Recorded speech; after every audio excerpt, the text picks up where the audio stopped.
Excuse me. Excuse me. Wow, thank you. There are 30 additional seats in this first floor conference room, so if anybody would like to go in there, there's a huge screen, bigger than this, so you're more than welcome to go in and see what's happening. Go out this door, to the right, up the steps. 30 seats are waiting for you. Thank you. Yeah, the fire marshal get us.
One day we should sit behind the wrong man.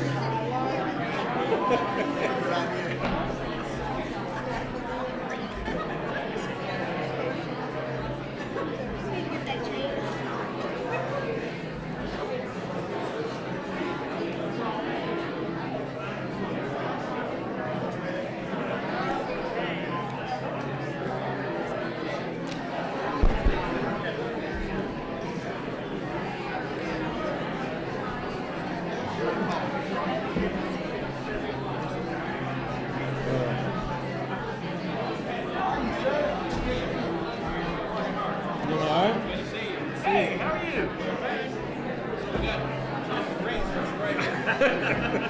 Hi, Ed. Question.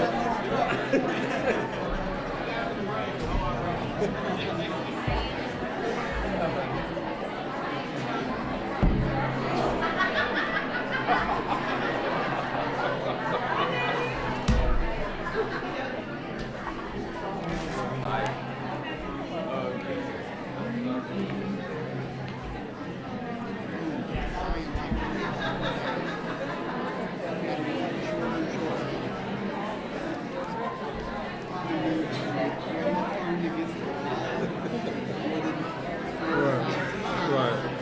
Probably shouldn't do it. Hey, Steve. JCBE, is that what the sign says? How you doing? Good. Third chair.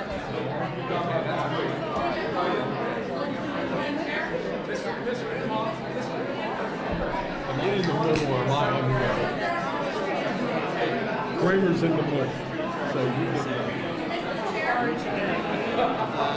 You're on the left. We got a lot of kids. I was thinking maybe it was a change order for the South Street track. Could have been it. That's big. Were you behind It was, actually. Did you see that McConnell photo? This is around the time Council Professor said go to a board meeting.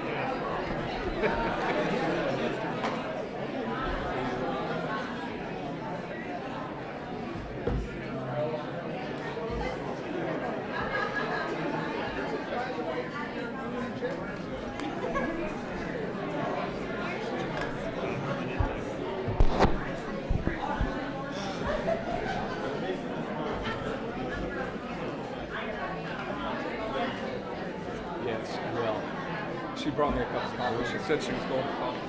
There's studies for sixth grade game tonight, so I said, love to scrap it. I see this in basketball.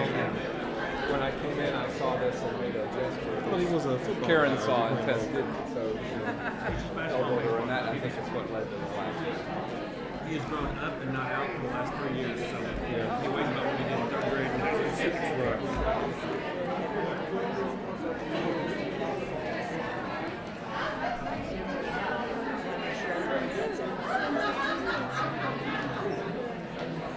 Golly, you have to bang your gavel.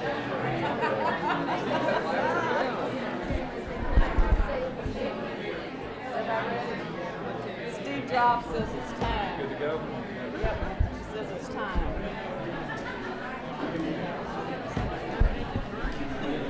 No, it's in I didn't see it.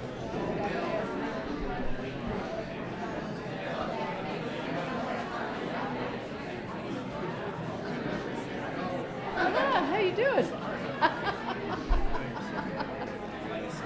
Whoops. Yeah, well, it gets crazy.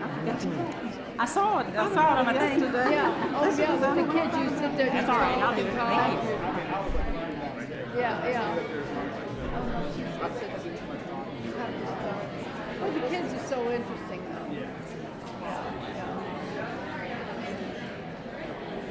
Have you met Dean Larson about Dean of Education? Come on here now. Is she starting now? Oh no, she's still fooling around. Yeah, yeah.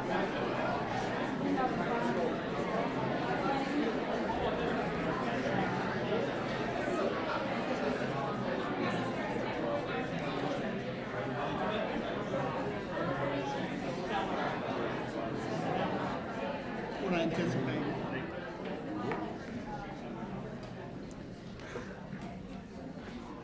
Shauna's there.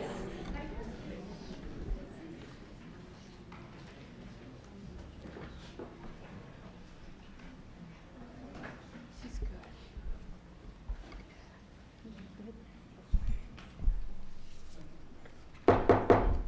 I'd like to welcome you to the November 10th meeting of the Jefferson County Board of Education. Prior to this meeting, the board conducted work sessions to discuss early learning and student readiness and the professional growth and effectiveness system. We'd like to thank the Ballard High School Jazz Band for performing in the lobby prior to this meeting. We don't normally do this, but let's give them a round of applause.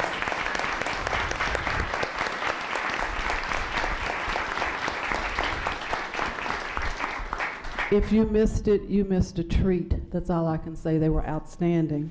What we will do now is we will have our traditional moment of silence, and then we will be led with the Pledge of Allegiance with the students from the Academy at Shawnee, and Ms. Duncan will give us our vision statement for tonight.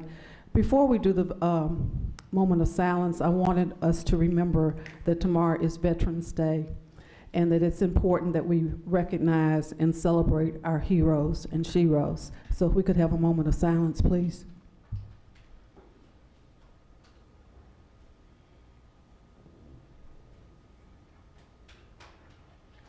Please stand for the pledge.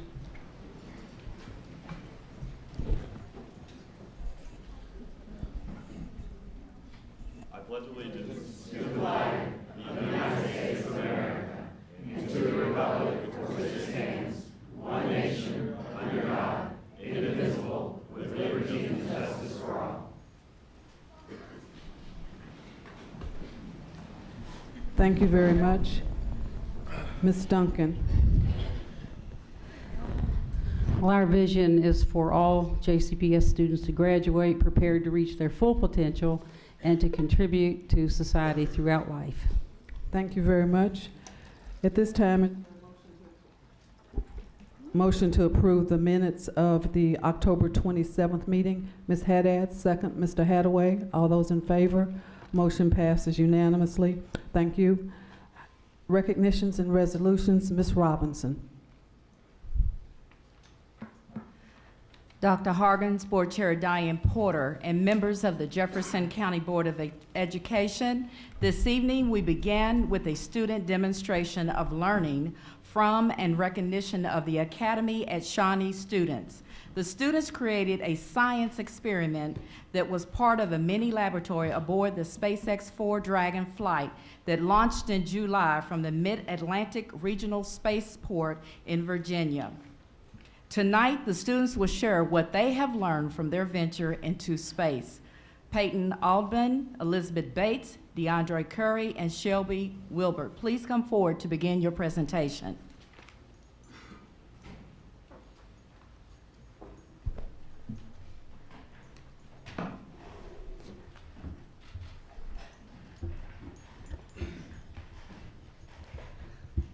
Hi, my name is Shelby Wilbert, and I am a member of the Science and Engineering Club.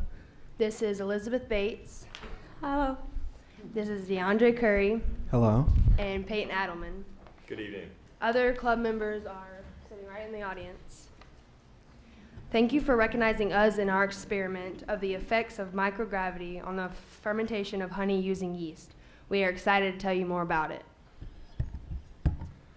We decided to study the fermentation on honey using yeast because of all the potential uses that it has, such as antiseptics, fuel, or even beverages. Our research was inspired by a previous experiment using grape juice instead of honey. Investigators observed no significant difference in alcohol production between microgravity and Earth's gravity. We chose honey in our experiment because it's more viscous or thicker than that of grape juice. For our experimental design, our independent variable was the amount of gravity. Objects on the ISS experienced freefall, which would significantly reduce the effects of gravity on our sample. The dependent variable was the percentage of alcohol content by volume, or percent ABV. Our constants were the contents of the tube. Each tube used a solution of honey and water, yeast, and a small volume of formalin to kill the yeast after the experiment was finished. While we mixed our substance in the control tube on Earth, astronauts on the ISS did the same to our experiment tube over the course of approximately 6 weeks. We received our tube from the ISS last Friday. Our next step will be to harvest its contents and conduct serial dilution in order to determine the percent alcohol by volume. To measure percent ABV, we will be using an instrument called a refractometer, much like what a brewmaster would use. We are excited for the next steps in the experimental process, and we can't wait to communicate our results. This concludes our presentation. Thank you for your time. Thank you.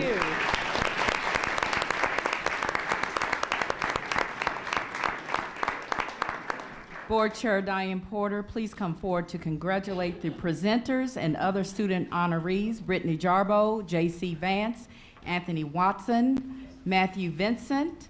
Joining in the recognition is their teacher facilitators, Adrian Armanderas, Jim Kidwell, Alex Rich, Imogen Herrick, who was a former teacher and acting director of the Challenger Learning Center, Colonel Will Vandermeer, and also Learning Center facilitator Melissa Brown, and Principal Dr. Houston Barber.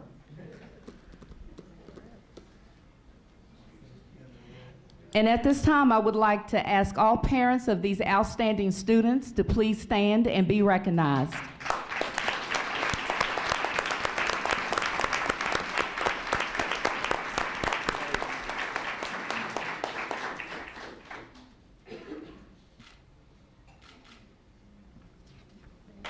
Thank you.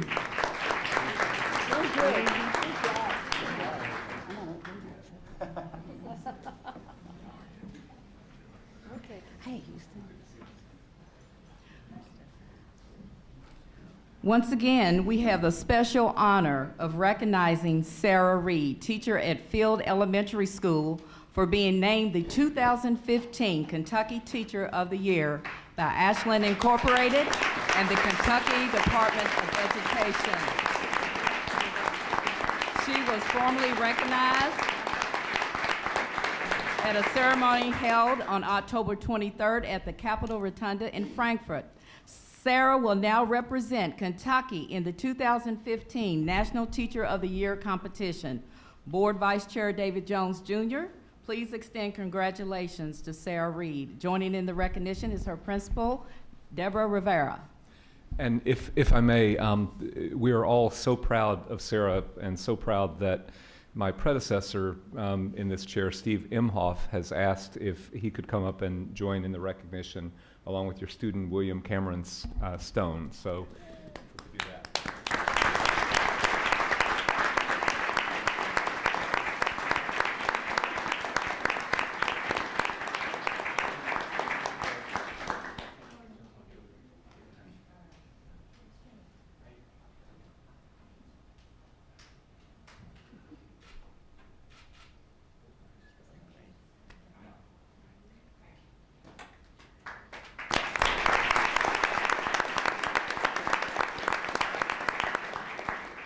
Next, we are so very proud to recognize Dr. Geneva Stark, JCPS Coordinator for the Kentucky Teacher Internship Program, for being one of 4 administrators from across Kentucky selected to participate in the Kentucky Department of Education's 2014 Minority Superintendent Internship Program. The 2-year program promotes inclusion and diversity in the superintendent's role, and it's aimed to develop a highly effective and qualified leadership workforce. During the first year of the program, Dr. Stark will participate in the Kentucky Association of School Administrators Next Generation Leadership Series for onboarding new superintendents. In year 2, she will be on sabbatical from the district and will intern full-time under a highly qualified and highly effective superintendent who will serve as her mentor. Board Chair Diane Porter, please congratulate Dr. Stark for her outstanding accomplishment.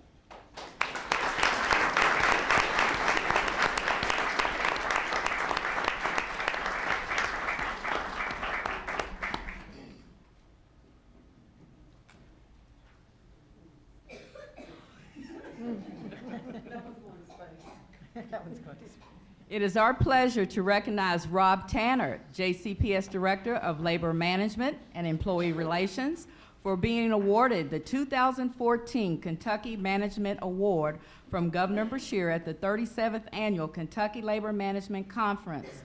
The award recognizes a representative from labor and a representative from management who have demonstrated outstanding leadership and commitment to the promotion of labor management cooperation in Kentucky.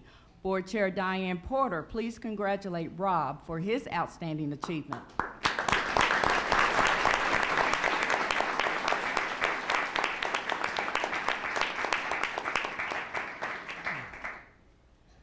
Dr. Hargens and members of the Jefferson County Board of Education, this concludes the recognitions for this evening. Thank you. Thank you, Ms. Robinson. At this time, is there a motion to receive the recognitions? Mr. Brady, second. Ms. Haddad, all those in favor? Motion passes unanimously. We always give a little break time so people can leave, but this is such an outstanding evening for teachers, for students. So before you leave, let's just give everybody a round of applause.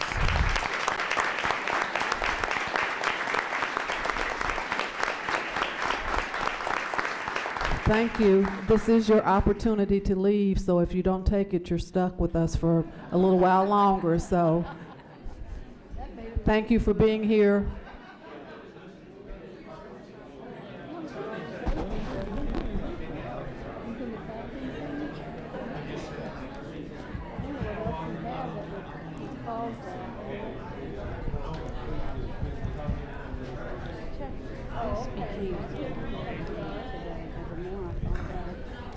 Instead of abandoning the principles that are early in tenure, what's the result of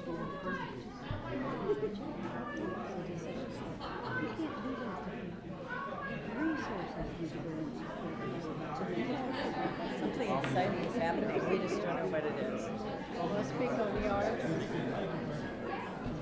Maybe a former student.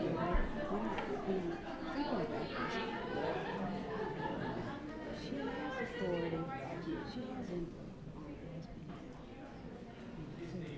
Changes that were made. And otherwise, and if she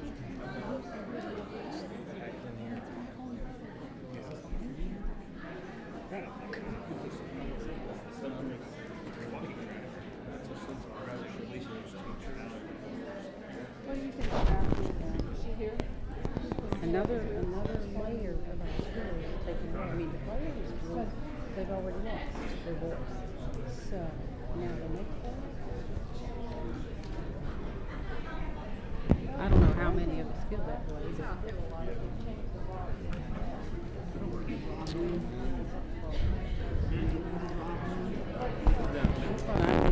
Now it's just become and ill-defined. And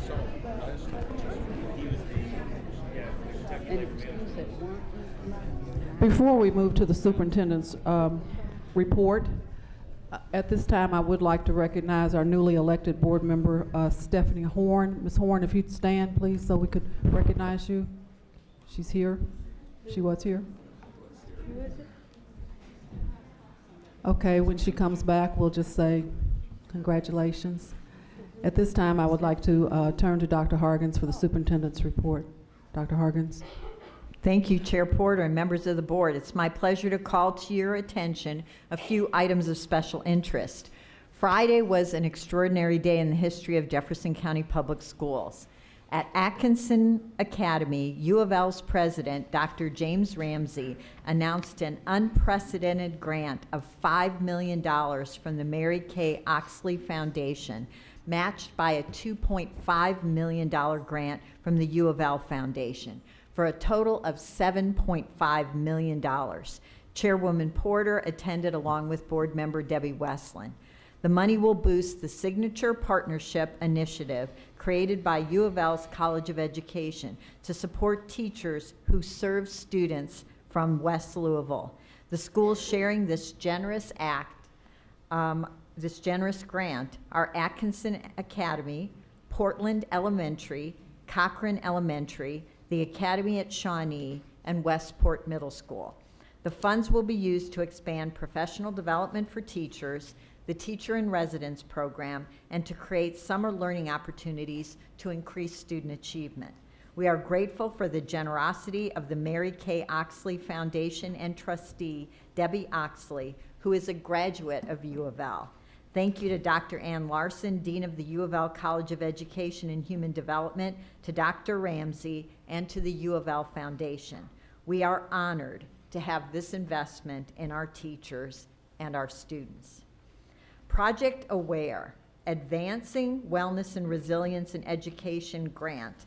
The purpose is to assist schools to begin to support the training of school personnel to detect and respond to mental illness in children, including how to encourage seeking treatment. Individuals will be trained in mental health first aid and youth mental health first aid. In a nutshell, the purpose of the grant is to increase mental health literacy, to train 9 JCPS personnel as mental health first aid trainers, and to train 150 school personnel to detect and respond to mental illness as first aiders the first year of implementation. The Kentucky Department of Education created a tab on Infinite Campus to assist schools in recording appropriately planned interventions to help more students reach college readiness benchmarks, increasing college and career readiness rates. JCPS, of course, will be entering all academic interventions. At this time, schools have entered over 27,000 intervention records for over 19,000 students. So thank you to all of that hard work. JCPS is an active participant with the Kentucky Department of Education in the Strategic Data Project, an initiative of the Center for Education Policy Research at Harvard University. The goal is to bring the right people, assemble the right data, and perform the right analysis to help leaders make better decisions, ultimately to improve student achievement. So this is about building a network of top-notch data strategists who serve as fellows for 2 years, conducting rigorous diagnostic analyses of teacher effectiveness and college-going success, and disseminating tools, methods, and lessons learned. Dr. Dina Dossett and Dr. Marco Munoz, 2 senior-level JCPS research and planning staff, are agency fellows. Dr. Bo Yan, an SDP data fellow, recently joined JCPS staff for a 2-year fellowship where he will do rigorous data analyses of areas critical to improving district performance. I want to give you an update from Louisville Linked on the second month. So in 2013-14, 9,451 students were helped with 12,474 links. In 2014-15, 11,656 students were helped with 16,566 links. This is an increase in the second month to second month of 2,205 students and 4,092 links. So congratulations to all with Louisville Linked. Per state statute, there is a requirement for districts to have their financial statements reviewed by an independent external auditor. The comprehensive annual financial report is on the consent agenda for your acceptance. It resulted in an unmodified or clean auditor's opinion of the financial statements, which is the highest opinion. We have provided for transparency in the report a 10-year trend data in 5 areas: financial trends, revenue capacity, debt capacity, demographics and economics, and operations. The Government Finance Officers Association, GFOA, has given its highest award to this report since 2007. After your acceptance, we will submit this comprehensive annual financial report for consideration of the same award.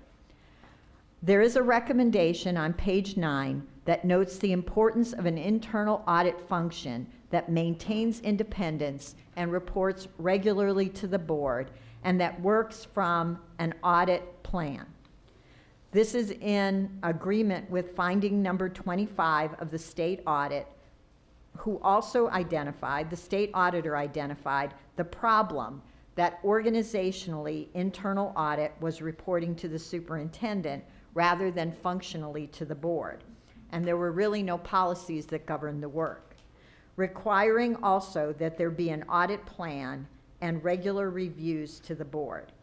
The state auditor in finding number 26 said that internal audit had not prepared an audit plan or implemented a risk-based audit approach and spent a disproportionate time on school activity funds versus potential high-risk areas. We totally agree with these recommendations and findings. So today we have issued an RFP, a request for proposal for audit services, which we will bring on a timeline back to the board for approval on December 15th. This will maintain independence, functionally report regularly to the board, and work from a risk-based audit plan. Also, the state auditor noted the need for a comprehensive salary review to be conducted. We have not had a comprehensive salary review since 1979, 35 years ago. Best practice is that it be conducted every 20 years. So a bid award is being presented on the consent agenda for your approval to begin an 8-month process of a comprehensive salary review. I also want to recognize Dr. Michael Getz, who's here, who's also working with us, who is expert on spending and research-based practices that result in increased student achievement. So I noticed him, so I want to recognize him as well. So Board Chair Porter, it's my pleasure to present to you the consent agenda. Thank you, Dr. Harkins. I will ask if there's anything to be pulled down, and then we do have a speaker about one of the items on the consent calendar. But are there any items to be pulled down first? Ms. Duncan? K1 and Q.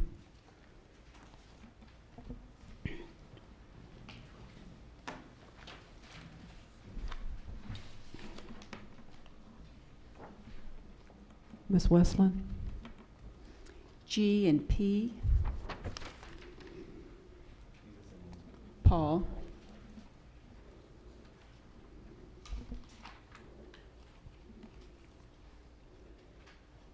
Other items to be pulled down? Thank you. Our speaker is Heather Prost. Heather Prost. Ms. Prost, thank you for being here tonight. You will have 3 minutes to address the board. At the end of 2.5 minutes, the bell will sound once, and then you will have 30 seconds to finish your statement. At the end of 3 minutes, the bell will sound twice, indicating that your time is up. Thank you for being here. All right. Hello. You all might recognize me. I usually, can you hear me? Show up in the cozy corner over there. I wanted to come here tonight to speak to you to thank you for recommending the reorganization of the review of the compensation structures. Oh, sorry, I'm nervous. My name is Heather Priest. I'm an Educational Interpreter 3. I've worked for JCPS for 8 years. I love my job.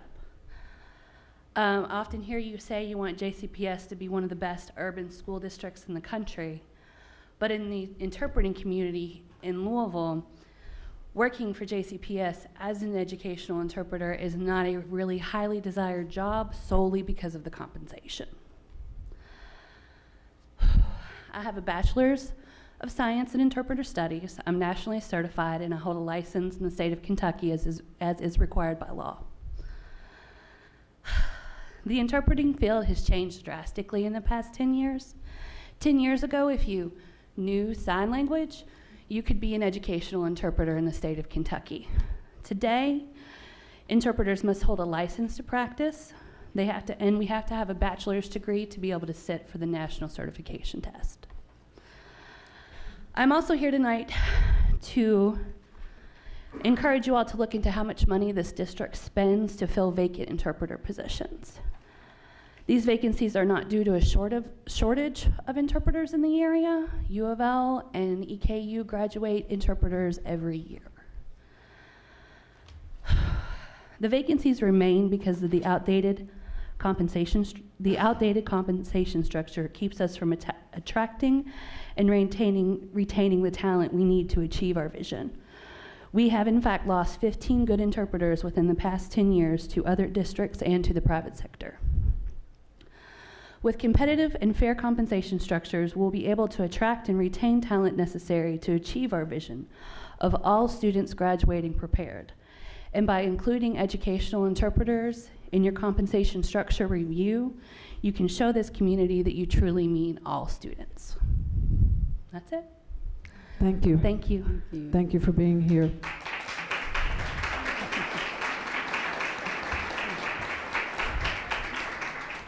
Okay, moving to the consent calendar, the items that were pulled down. The first item is item G, the approval of requests for proposal, bid tabulations, contract renewal, and amendments. Ms. Westland. Thank you very much. On that bid approval is the salary survey that Dr. Hargens referred to, and I just wanted to make a couple of comments about that. I think it's obviously time that we do that. And of course, I think some of us have heard from some people who are concerned about it, just probably because they don't know exactly what all it may entail. This is something that was recommended also in our curriculum management audit back in 2012. At that time, that recommended so many changes in the district. As I look back, it really wouldn't have been the right time to do it because we changed so many job descriptions. This is the better time to do it because we have made a number of changes, and my guess is you don't have that many big organizational changes to make. So this is a good time to do it. But I just wanted to make a couple of points. I did look at the RFP that went out, thank you, that just tells a little bit about what it's going to cover.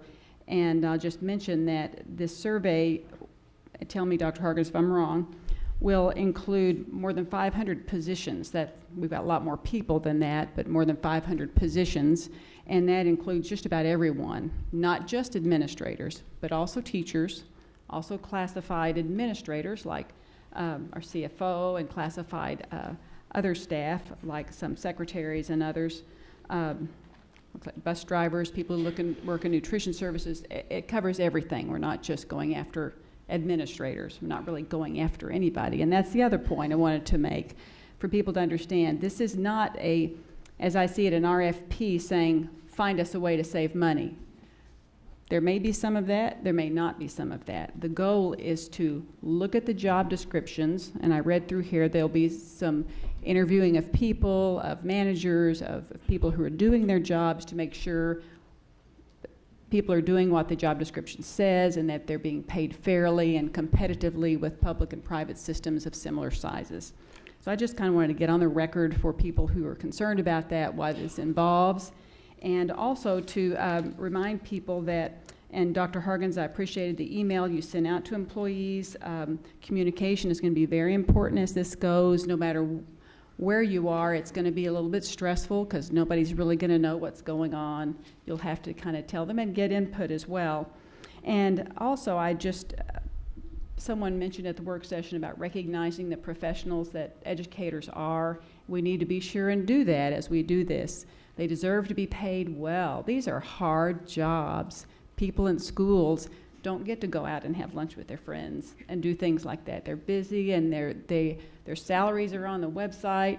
The scores of the children in their schools are posted in the newspaper. These are hard jobs, and we need to recognize that. This isn't a process that's going to go out and try to find the bottom of the barrel salary. It's to pay people fairly and well and to attract people. We want to have salaries that attract. Someone just talked about that. We want to attract professionals, whatever profession it is. So I hope that this survey remembers that we need to reward people for their good work, but it also needs to be comparable, and it needs to be a fair deal for the taxpayer as well. It's all of those things. But I wanted to have that out there because this is very important. It's going to be a stressful time, but it's important work that has to be done. The next item on the consent calendar to be pulled down is item K1, the acceptance of grants and funding, acceptance of donations and small grants. Ms. Duncan? Yes, I just wanted to recognize One Stroke Inc.'s for their $55,000 donation to Kenwood Elementary, and I think they equipped all of their third graders with iPads and with headphones and with printers, a couple of printers to go along with that, to support the technology initiative at Kenwood Elementary. About $55,000 is quite a sizable contribution to the school, and I know they all appreciate that very much. Okay. Thank you. The next item that was pulled down is item P, acceptance of the comprehensive annual financial report for year ended June 30th, 2014. Ms. Westland. Again, just a comment. I thought there might be some more discussion about this, but just want to commend our financial staff for the report that you provided. And Cordelia, could you tell us just a little bit more about this, the certification you get from this government accrediting service? I just think it's important for people to know that. This is the Government Finance Officers Association, and there are specific criteria that the comprehensive annual financial report has to follow in order to meet their criteria. It is reviewed by several CPAs as well as CFOs throughout the United States. And again, there is a very high level scrutiny of all of the data that is within that and the format that is presented. And it is a very prestigious award that we have received every year since 2007. How many other districts in Kentucky do this? We are the only one that I'm aware of. That's what I remember. That was mentioned in the audit workshop, and I think that's great that we do that. You try so hard to do your job so well that you go that extra effort, and that should remind citizens that you're managing the money very, very well. And your job is not to say where the money goes. That's academic team and the superintendent. Your job is to manage it however you're told to do it, and make sure we're abiding by laws and doing all of those things, and you do that really, really well, and your staff. My staff, yes. Your staff. Have a wonderful staff who is very dedicated to ensure that these financials are correct, to make sure that everyone is following model procurement and other state regulations and statutes. So without the staff, again, they are key to making sure this report is the caliber that it is.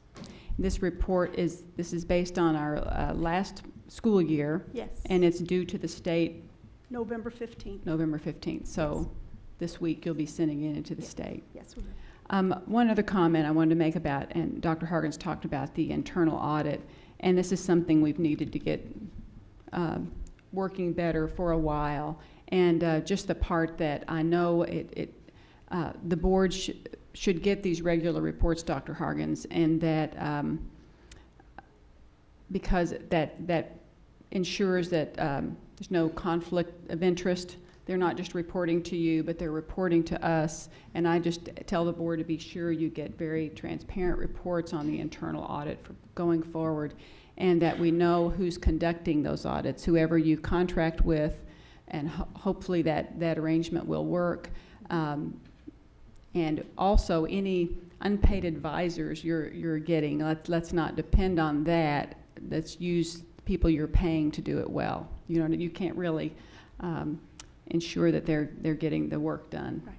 It will be a qualified CPA firm with the appropriate references, and it would be clear to the firm that is chosen after the RFP comes in, that they can have direct communication with the board and functionally report to the board. Best practice is my understanding. I went to a very good KSBA presentation. I was the only one that maybe you might want to get them to come in and do that. They've analyzed every state audit in the state, not just ours, and looked at themes of things that were problems across districts. And one of the best practices is to make sure the internal audit reports to the board, yes. Not just through staff, right, Linda? Right. Getting that right. So we want to make sure and get that right as we go forward. Yes, and there will be regular meetings with the board. We've laid that out in the RFP as to what some of those requirements are to make sure you as the board is completely informed. And if you have concerns or issues, then you, as a board, would have direct contact with them also, and of course with the superintendent. Okay. Thank you. Mr. Jones. Yeah, I'm going to talk to Dr. Hargens about this, and I think also to our chair. My comments are exclusively about the internal audit part of this, and if the report were not due to the state 5 days from now, I would vote not to receive it, because after I was elected to the board, but before I took my seat, I met with our external financial auditor and asked if there were any weaknesses in the financial controls. And he said, yes, internal audit is a weakness. The superintendent and our CFO agreed 2 years ago that that was true. And in each of the annual audit reports since I joined the board, the CAFR that we have in front of us, there has been a finding that the financial independence of the report was impaired by the lack of a strong internal audit function. That is an absolute norm for any organization of this size. And when the state auditor pointed out the same thing that has been in our reports for a long time, that was really just amplifying it. So I am pleased that we have a commitment that on December 15th, we will contract for an upgrade of the internal audit function, but I think it is the duty of this board to make sure that that happens. The internal auditor really reports to the board, not to anybody else. That's the whole point. They have to be independent. So we've got to make sure this actually happens. It's been way too long to have that not exist in an organization of this size. Thank you. Okay. No other comments. We'll move on to, I'm sorry, Mr. Brady. I got a couple more comments regarding this issue. I'm curious to know that there's a supplemental part of this audit, which is the communication, well, it's labeled communication of management comments. This is not on a portal. Is this supposed to be on a portal? Is this supposed to be a public document? Or I'm curious as to know where people can review this, because it should be a public record in my view. We have never put it on the portal. Okay. It goes to KDE also, as well as the financial report for review. Okay. I'm sorry? It's posted on KDE's website. So it's something that you might want to think about that just in the effort of being transparent with the organization, since it is public knowledge and it is a public document that we included on ours as well. I think the people in our community should know that and see that. And of course, there is some information here and regarding like if we have an issue with internet services or whatnot, where there's security vulnerabilities, obviously that should be taken care of before it's released, which it has been in the past. Right. But there's a few things in here that I was troubled to see that were repeated from last time. So I know that some of these items are being worked on and they're going to be addressed, but I would recommend and actually strongly encourage that they don't show up a third time for a third year. I'd like these things addressed as soon as possible. Regarding the internal audit position as well, my concern is a couple-fold, and I am very appreciative that the superintendent is moving forward with this particular position. But the concern that I have is twofold. One, if we're contracting this out, I'm a little concerned about the contracting company that might come in to do this particular type of internal audit. And I know Strothman and Company has done a great service to us over the years, but it's been my constant concern that the company has been, how many years now have they been doing our audit in a row? Several. However, this RFP that we are sending out will be for, there's two parts to it. Yes. One piece is for the external audit, the financial report that you see, and the other part is for the internal audit services, and it will not be the same CPA firm that is selected. Okay, because there was some concern and discussion as to whether or not that would be the same CPA firm early. If a firm is selected for Part A, then they would not be selected for Part B. Okay, thank you. So my concern is twofold on this, is that one, I think it's good, on the one hand, it's a good idea to have a contracting service to come in totally from the outside to be able to do this internal audit. On the other hand, though, I have a concern about turnover of the company because it's going to take a while to really learn our system. I think all of us as board members can certainly agree to the fact that even with me being here almost 2 years, I'm still constantly learning our system, and it's a complex system to learn. So I've got a concern about there being turnover if we have another contracting company come in. And is there going to be a term for it? Is it a 5-year? It has renewals of up to 5 years, which is standard for most CPA firms when they come in and take an engagement. I think some of you were not on the board when the last time we put out an RFP for our external audit services. Strothman at the time was our external auditors. They also bid on the RFP. They put forth a response. We also had an individual outside a business CPA firm that helped us review the selection, and Strothman received the award again for those services. But it was evaluated again internally with me and my staff, as well as another CPA firm that had not responded to the RFP. We asked one of their partners to review, and they again felt that our selection with Strothman was the appropriate choice. So my concern kind of comes back as far as having a outside contracting firm of doing this is the fact that on the one hand, as I said, it's good to get fresh eyes. On the other hand, I'm concerned about that contracting firm being concerned about or trying to make sure that they are selected or renewed for the next year. And I don't want, and we see this happening in other financial industries where a federal regulator gets too close to the management of the company that they're actually regulating, and sometimes they actually end up becoming employees of that particular company. I'm concerned about that type of close-knit relationship where we have an internal auditor coming in from the outside, but then somehow because the administration is the ones that will be kind of in charge of selecting this or renewing this contract and presenting that before the board, I have a concern about total independence in that regard. Now, that being said, it's against state law for the board to actually hire anyone other than the attorney and the superintendent. So there's a concern on that end. My other concern is by having someone from the outside, and we're not really filling the position of an internal audit at the moment, is my understanding, that perhaps we should have someone who is inside, or a director of internal audit, who will oversee these outside contractors, because that person will be here and know the system and learn the system and know where the ins and outs are and help guide the internal auditor or external auditors to be able to find where the trouble spots might be.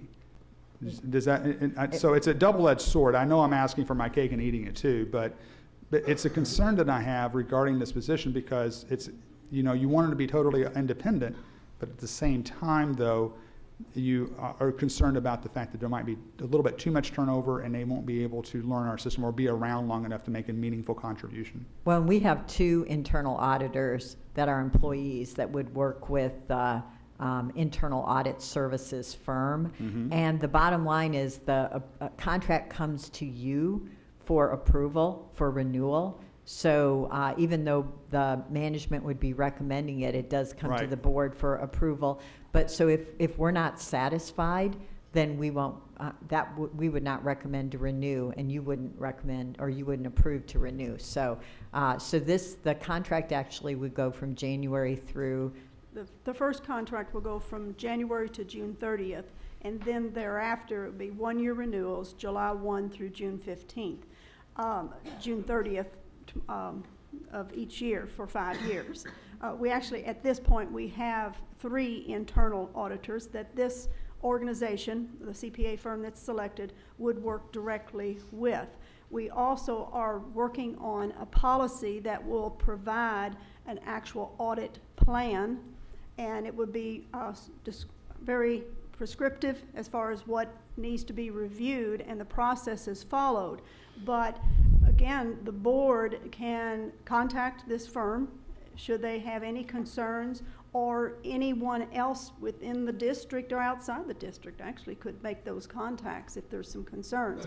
As far as evaluating the RFP itself, typically what we have is usually a committee, and it's made up of at least 3 or 4 individuals that understand auditing services. Whatever RFP that we put out, we want to make sure the persons that are reviewing it do have a base knowledge so they can evaluate it appropriately. I would suggest to the superintendent that we also get, again, someone from outside, a CPA firm that possibly has not responded to the RFP, to also review and help us evaluate. And that's the independent view if you're concerned about internally. But that, to me, is a good best practice. Okay. Okay. Thank you so much. Now we will move to Q, the approval of technical action required to reopen Milburn T. Maupin Elementary School as the Waldorf-inspired Catalpa School for the 2015-16 school year that will still be called the Milburn T. Maupin Elementary School. Ms. Duncan? Jonathan, I just wasn't too sure about what that means for the, what do the students and teachers have to look forward to when this happens, the ones who are presently there? So this is purely a technical change.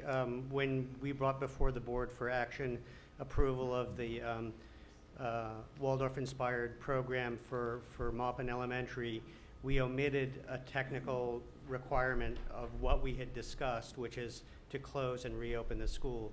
So this is nothing different than what you've already approved, but it is making sure that we've done all of the things that are required, by statute and by board policy. So there's no change from what had been previously discussed. So when we do this, what does that mean?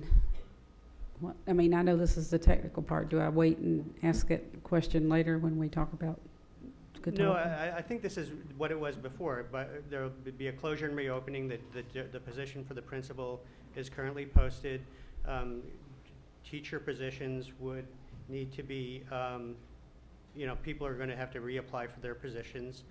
Students will be permitted to either stay at Maupin Elementary if that's what they, or what their parents think is what they want to do, or they'll also be provided the opportunity to apply for a different magnet program or to apply for a school in their cluster, and the Student Assignment Office will be working very closely with them, communicating what their options are. We have a meeting planned on the December 4th to meet with people, and there are letters that are going out imminently, if they haven't already gone out, talking about what their choices are. As you're probably aware, Showcase of Schools is next weekend, and then the opportunity for students and families to apply for schools is open through January. So we want to make sure that they have the information they need to make good choices during that time. I guess this is just kind of a technical thing, but will they have to apply to go to Maupin, or will they be automatically in Maupin unless they opt out some way? They'll be automatically in Maupin unless they apply to do something else. Okay, thank you. Thank you. Is there a motion to approve the consent calendar? Ms. Duncan, second. Ms. Westland, all those in favor? Motion passes unanimously. Thank you very much. Moving on to the action items. The first action item is the approval of the REACH Academy for J.B. Atkinson Academy for Excellence in Teaching and Learning. There are no speakers on this item. Dr. Hargens, do you want to introduce, please? Thank you, Chair Porter. Actually, what Mr. Lowe's going to do is an overview, but we appreciate that Principal Nutter is here, and Dr. Larson from U of L, thank you so much for being here. And they're going to talk about their support for this initiative. So I will turn it over to Jonathan for an overview. Okay, so we wanted to bring forward to you additional information as you consider approving implementation of the REACH proposal for Atkinson Academy.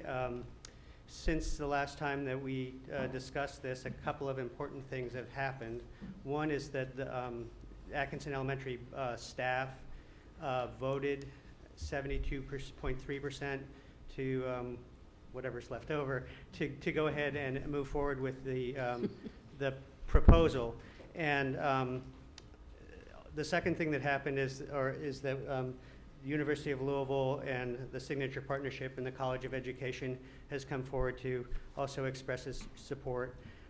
In the process of working with staff and principal, well, let me introduce who's here with me. This is Principal Stephanie Nutter from Atkinson Elementary, and Dean Ann Larson from the College of Education and Human Development at the University of Louisville. They're both going to speak a little bit about where we are and support for the proposal. So in the process of working through getting the vote for the proposal, the staff of Atkinson Elementary with Principal Nutter worked through the kinds of things that they thought they really needed, the critically important components that they needed to move forward.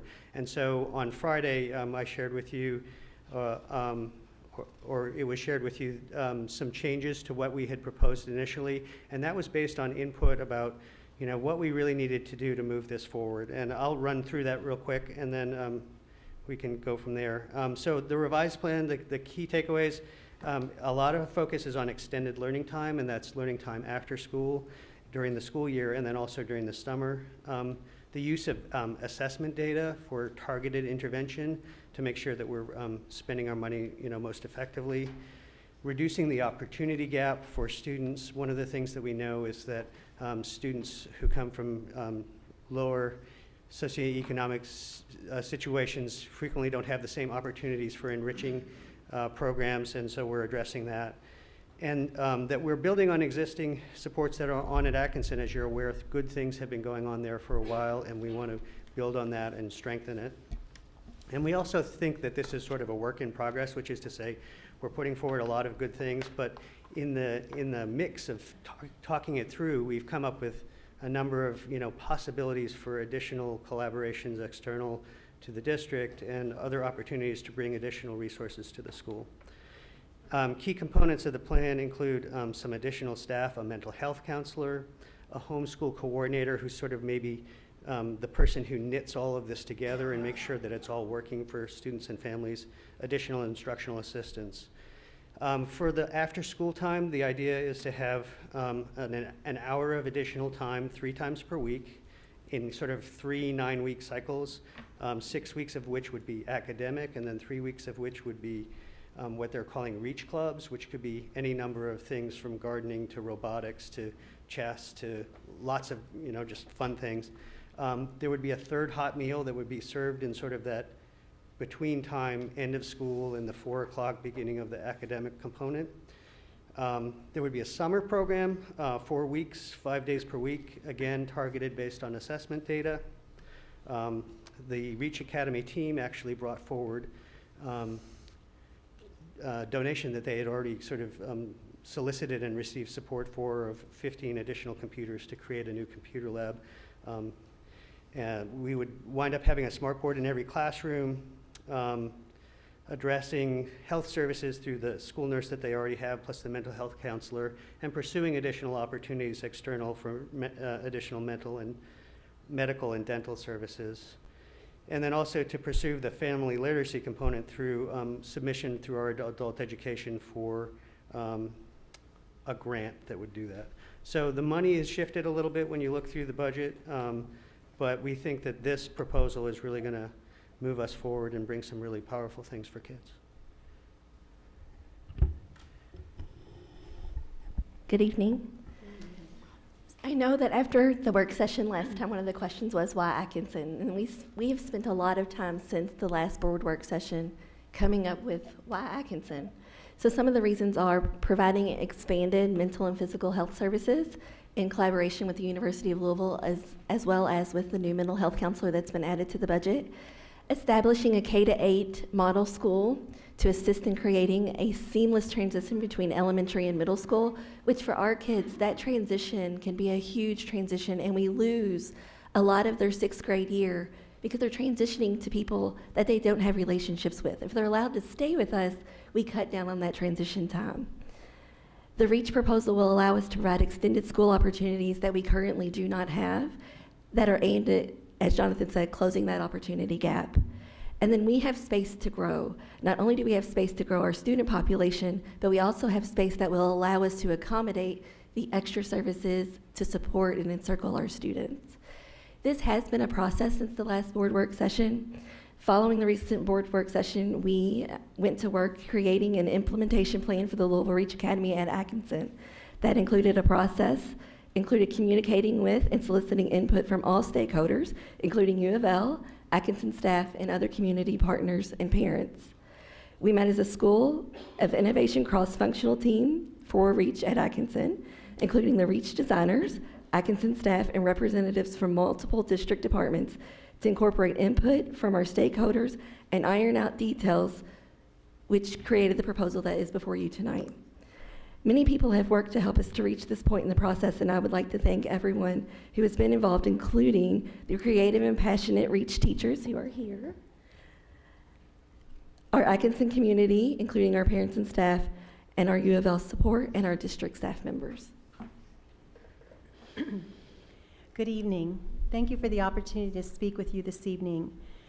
The Signature Partnership at the University of Louisville was created by the University of Louisville President, Dr. James Ramsey, to improve healthcare access, close disparity gaps, and support economic development in the high-need area of West Louisville. Since receiving a $1 million grant or gift 4 years ago from the Mary Kay Oxley Foundation, which Superintendent Hargens referenced, to support the work of the Signature Partnership Initiative, we have seen tremendous progress in teacher retention and preparation, which directly benefits the ones who need this the most, our children. And as of last week, as Dr. Hargens referenced, we were awarded an additional $5 million gift with a matching gift of $2.5 million from the University of Louisville Foundation to support our partnership efforts.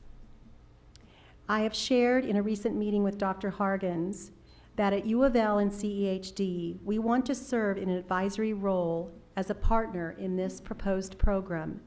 and continue to build upon the accomplishments and successes of the Signature Partnership Initiative that were begun at J.B. Atkinson Academy under the vision and leadership of Dr. Dewey Hensley, and continue with the current and effective, successful administration led by Stephanie Nutter.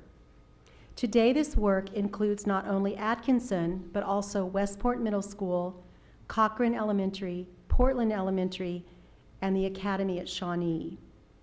Our work is continuing to expand, and we have learned much these past few years about what areas need improvement and where our reciprocal and partnership support can be most effective.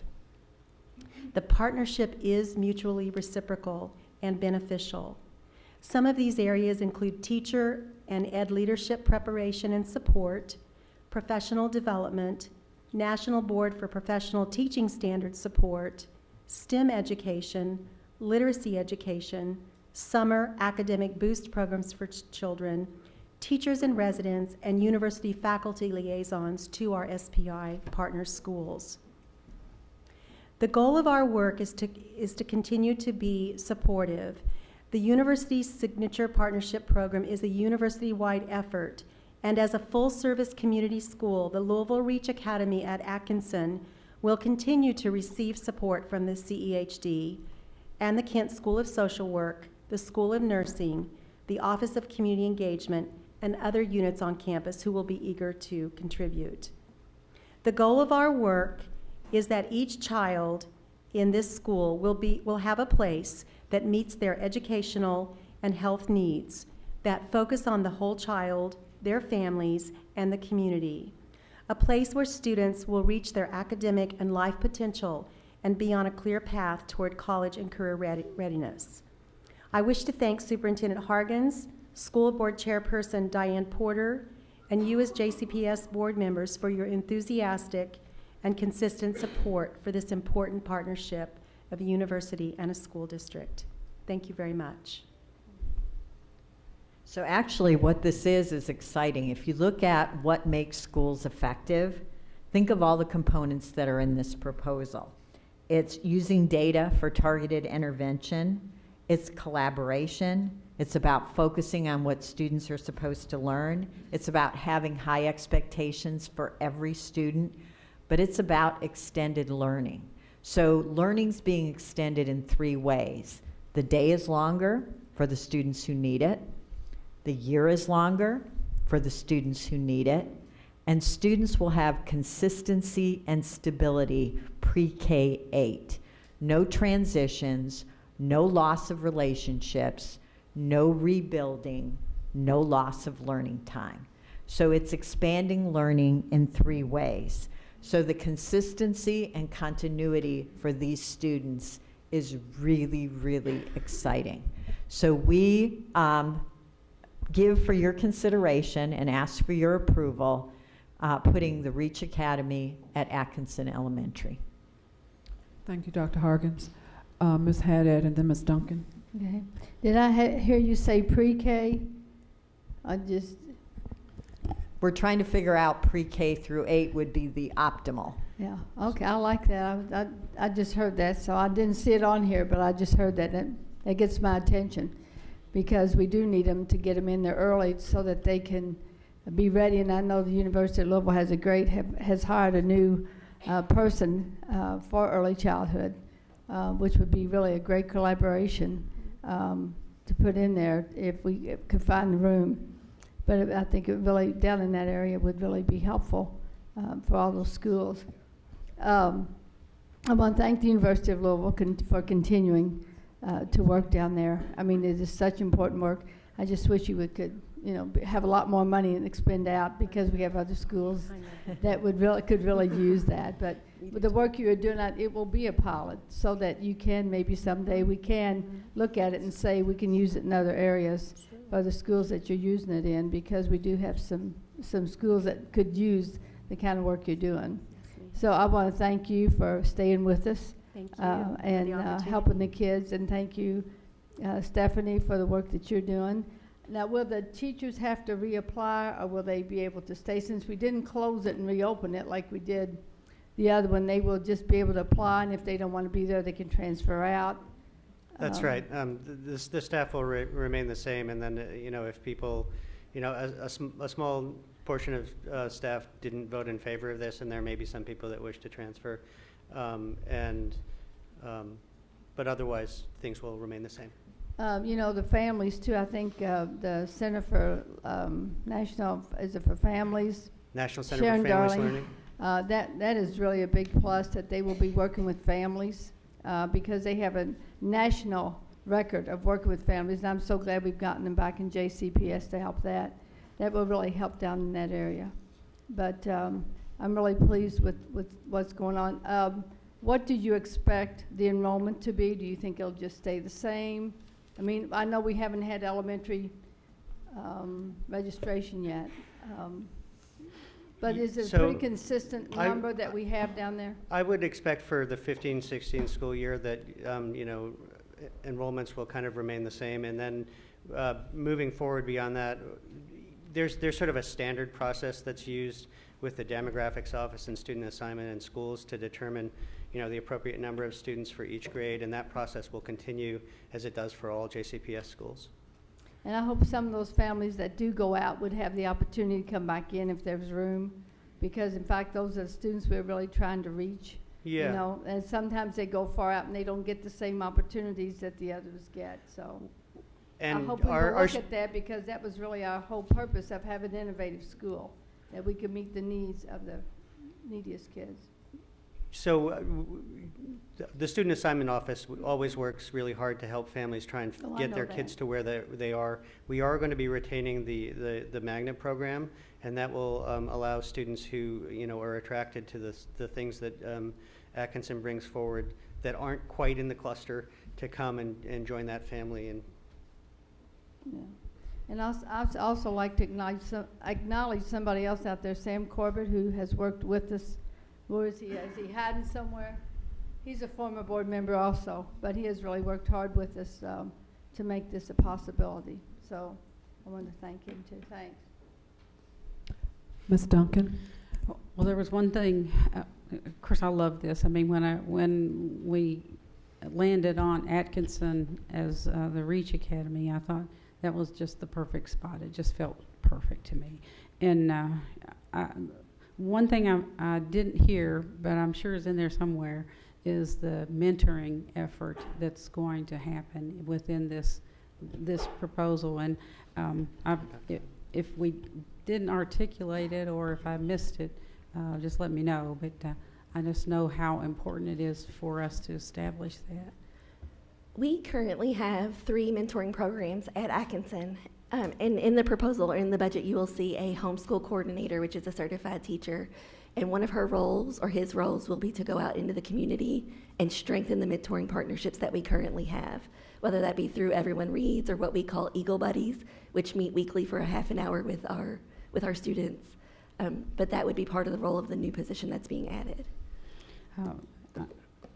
One of the most attractive features to me about this proposal about Reach Academy was the fact that it would be an intense service of the 2-mile radius of families that live within this. And just looking forward to those chances to bring the parents in. I know that watchdog program that a lot of the elementary schools have, maybe that's a great opportunity for that to grow there, because it is drawing on from the parents who live there close to the school. This question I'm going to ask, and I probably already should have known this. Does Atkinson have small class sizes? Is it already small class size? No. Is that anywhere in here? Because I know we do a lot of intensive work targeting kids and helping them, supporting them, but I'm just curious about why we don't have small class sizes as a point of emphasis for this. I think the challenge is to find the right balance between providing those services and dealing with the fiscal realities that we have. So small class sizes as an intervention is actually it's a pretty expensive intervention. And so the debate and discussion was whether that's the appropriate way to spend the funds or a different way. So that's why. Yeah. Well, we know we have models of small class sizes that are yielding some good results. So I don't know. I just somewhere I also know space is an issue, but I just know the great benefits. Although we've had people say that there aren't, I've seen the great benefits of those smaller class sizes. So And we can bring you data regarding that, Dr. Radowski. We'll put that on our list, Ms. Duncan, to bring you data. all right, very good. Well, thank you, and looking forward to this. Just a few comments. First of all, thank you, Dr. Larson, for being here, and Mr. Corbett. But thank you to the University of Louisville for the signature partnership. This is not a new partnership that has come to West Louisville. So we thank you for the opportunity for what it will do for students, not just at Atkinson, but at the schools that you mentioned. So thank you for what it will do for education for West Louisville and the students there, those that even leave West Louisville to go someplace else. So thank you for that. I had an opportunity to participate in the parent meeting at Atkinson, and one of the things that I would ask is that we come up with a strategic system that we are informing folks of everything that's going on, because I did not feel that we had adequate participation at that parent meeting, and I know it was short notice because a couple of parents told me that, but the interest is there, the desire is there, so what can we do to make sure that the word gets out? Also, I would like for us to consider what we can do for the community, whether we set up a series of lunch and learns or chili and learn some more, whatever the case may be, to bring the community in. There's a strong community. The Portland community is changing, and there is a great desire to work together. So I would like to be a part of that process as we move forward. And one of the things that I've heard on Friday was the National Board Certified Teachers. So it would be important for us to know how many National Board Certified Teachers, and you don't have to tell me right now, that are currently that are currently at Atkinson, but also the number that, because what I heard Friday was there was a 3-year commitment after they become nationally board certified. So I'd also like to know how many of those teachers you may have lost, because I know some have been promoted since I've been on the board, not just as teachers, but out in the district. So if you can tell us what the number is now, then I would also like to probably know how many have been promoted to other schools in the district. So we currently have 5 National Board Certified teachers on staff. We have had 10 National Board Certified teachers certified through the U of L partnership and with Atkinson. One of our National Board Certified teachers moved to Cochran Elementary when U of L was expanding their partnership to help expand that partnership. We also have had National Board Certified teachers move on to be Go Clarity coaches at other schools within our district. So when they are leaving because they are promoted.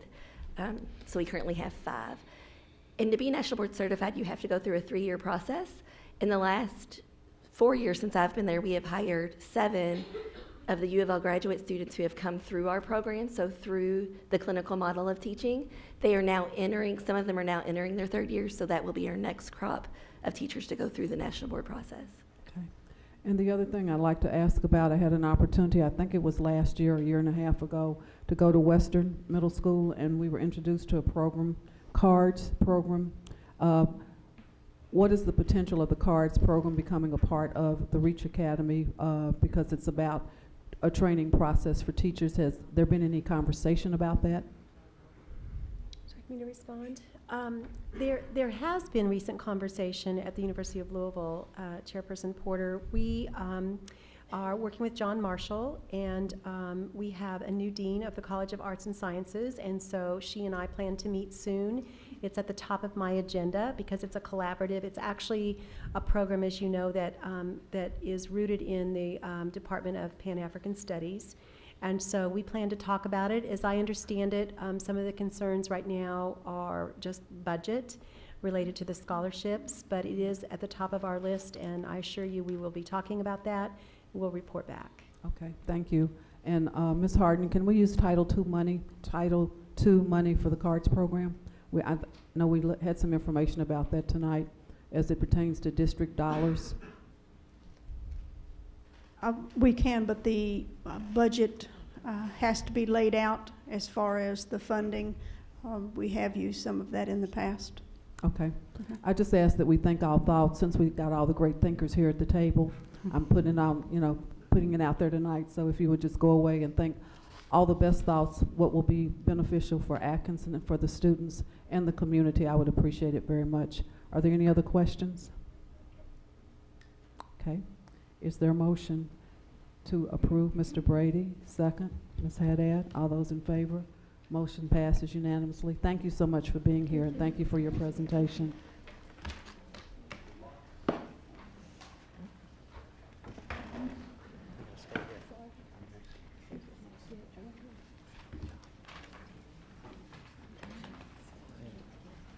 The next item under the action item is the approval of the 2015 legislative agenda. Dr. Harkins. And actually, 2 weeks ago, we had a board work session regarding our legislative agenda, and we've revised it according to the board's feedback. So, Jonathan, if you want to go through the points on the legislative agenda, and then we'll be asking for approval. Right. So there are actually 6 items on the proposed legislative agenda, and 3 of them have some changes that we can talk about. But I'll walk through each one quickly. We've already read it. You don't have to read it to us again. Just point out the changes unless somebody objects. Yeah. Okay. So on the second bullet point, which is grant superintendents greater authority in selection and assignment of principals, the previous version had more specific language that was relating to identifying low-performing schools and that kind of thing. And our thinking was, was that the broader language allows us to sort of participate in conversations as they move forward throughout the process in the General Assembly. The second change was under develop and implement sustainable solution to KTRS and CERS unfunded liability. We kind of added some more forceful language to talk about solving the problem of unfunded liabilities rather than planning to solve the problem. And then the third change was on the 5th bullet, develop and implement innovative assessment and accountability models. We removed the language that specified that it was under the Districts of Innovation structure. There's discussion that's going on where there might be a wider set of districts that would be permitted to look at alternative assessment models and pilot them. Thank you. Mr. Hadaway. Back to the SPDM, you changed the wording to be more generic, less specific because of why? Well, I think that there are kind of 2 points. One is that we want to make sure that everybody on the board is comfortable with the language and moving forward. And the second thing is that we don't want to we don't want to box ourselves in necessarily on one specific strategy to move forward to the broad principle of giving the superintendent additional authority. There are a number of ways that could occur, and each one of them could bring forward something that would be beneficial to the district. But you don't know of any language that's already percolating out there among people that are writing legislation? I have not seen language, and I'm hopeful that we'll be part of that conversation and help do the wordsmithing. In fact. So it's the administration's idea to probably instigate maybe some of these discussions with that? I'm certain those discussions will occur and that we will work on being engaged in those discussions. Okay. One of the things that I've brought up a concern a number of times with the SPDM, I understand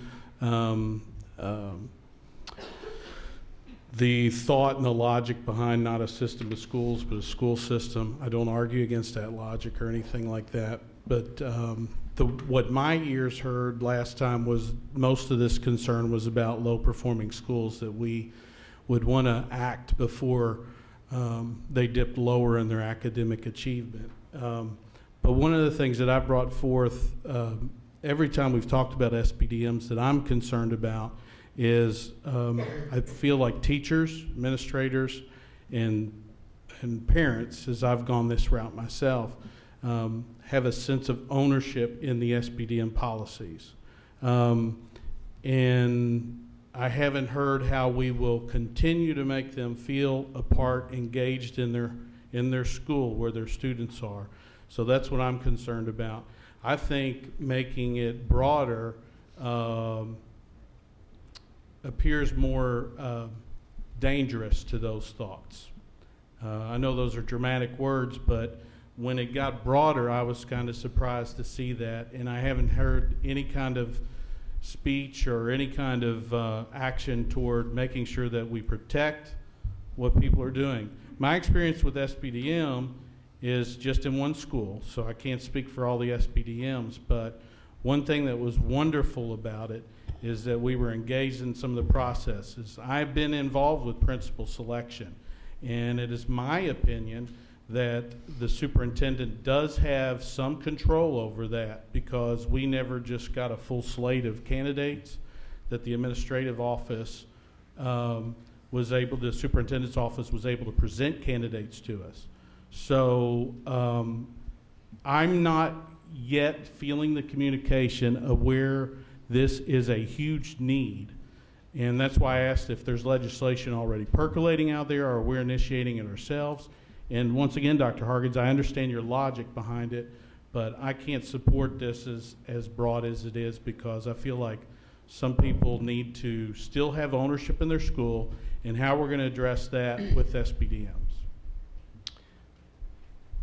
Well, and what we heard you say in the feedback was the importance of SBDM and engagement in the school. And this is really about having flexibility when we know in a particular school to have more flexibility or more options. Somebody used the word more options to really assist a school. So it's not to really diminish the value of the engagement of SBDM, because they are involved in a lot of things, as you know firsthand. But when there's a particular need, to find a way to make sure that we've got an experienced principal and the right principal in a particular school to, as you said, make sure that they don't, because right now our process is we wait until KDE comes to decide that it's not working. So when we know it's not working, we just want options to be able to assist the school, to be able to get the right person there. So that's really what this is about, is being able to explore options.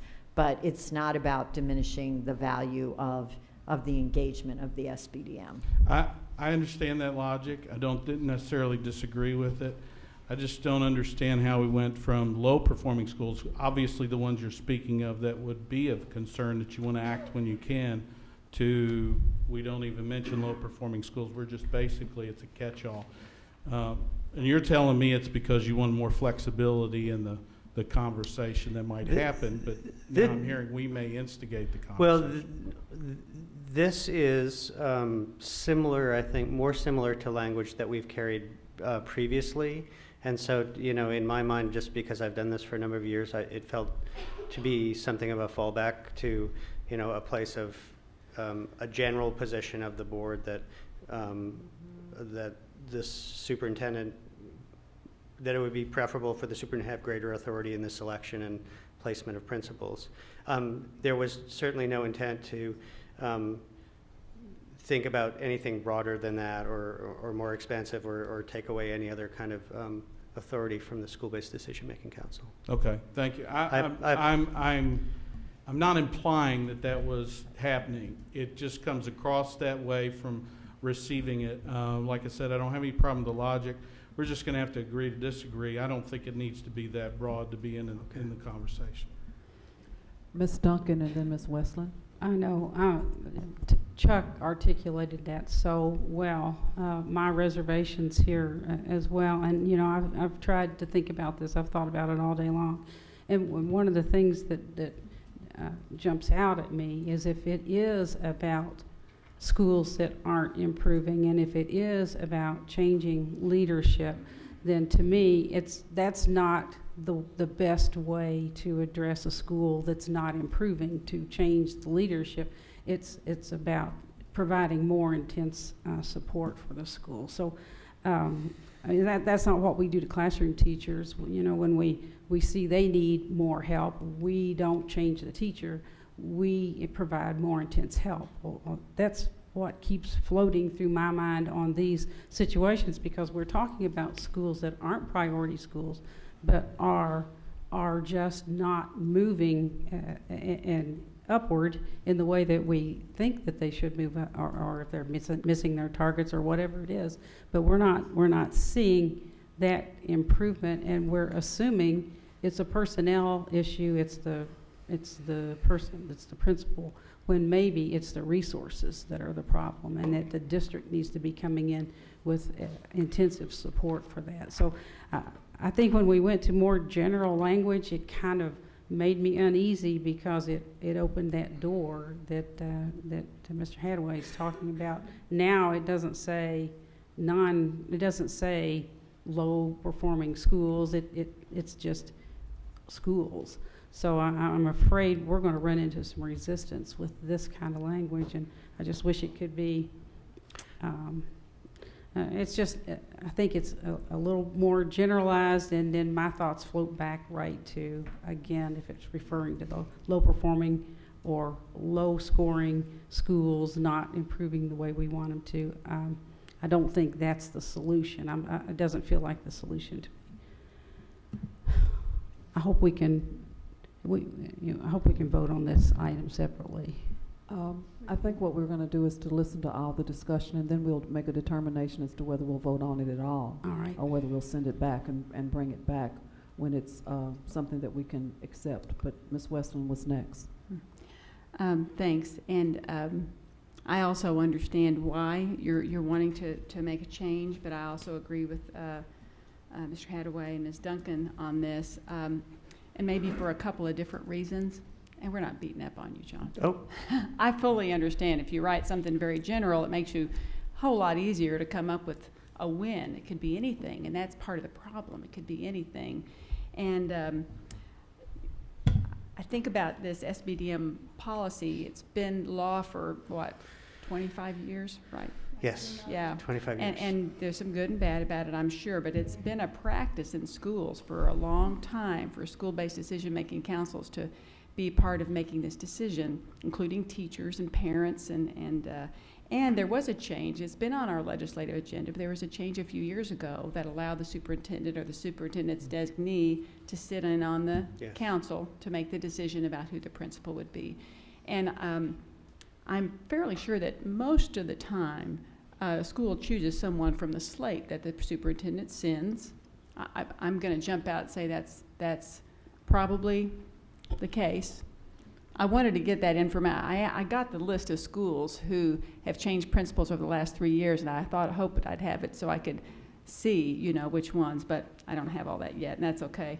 And the other part is that I'm sure that the parents in my district who are on SBDMs don't know that we're voting on this tonight.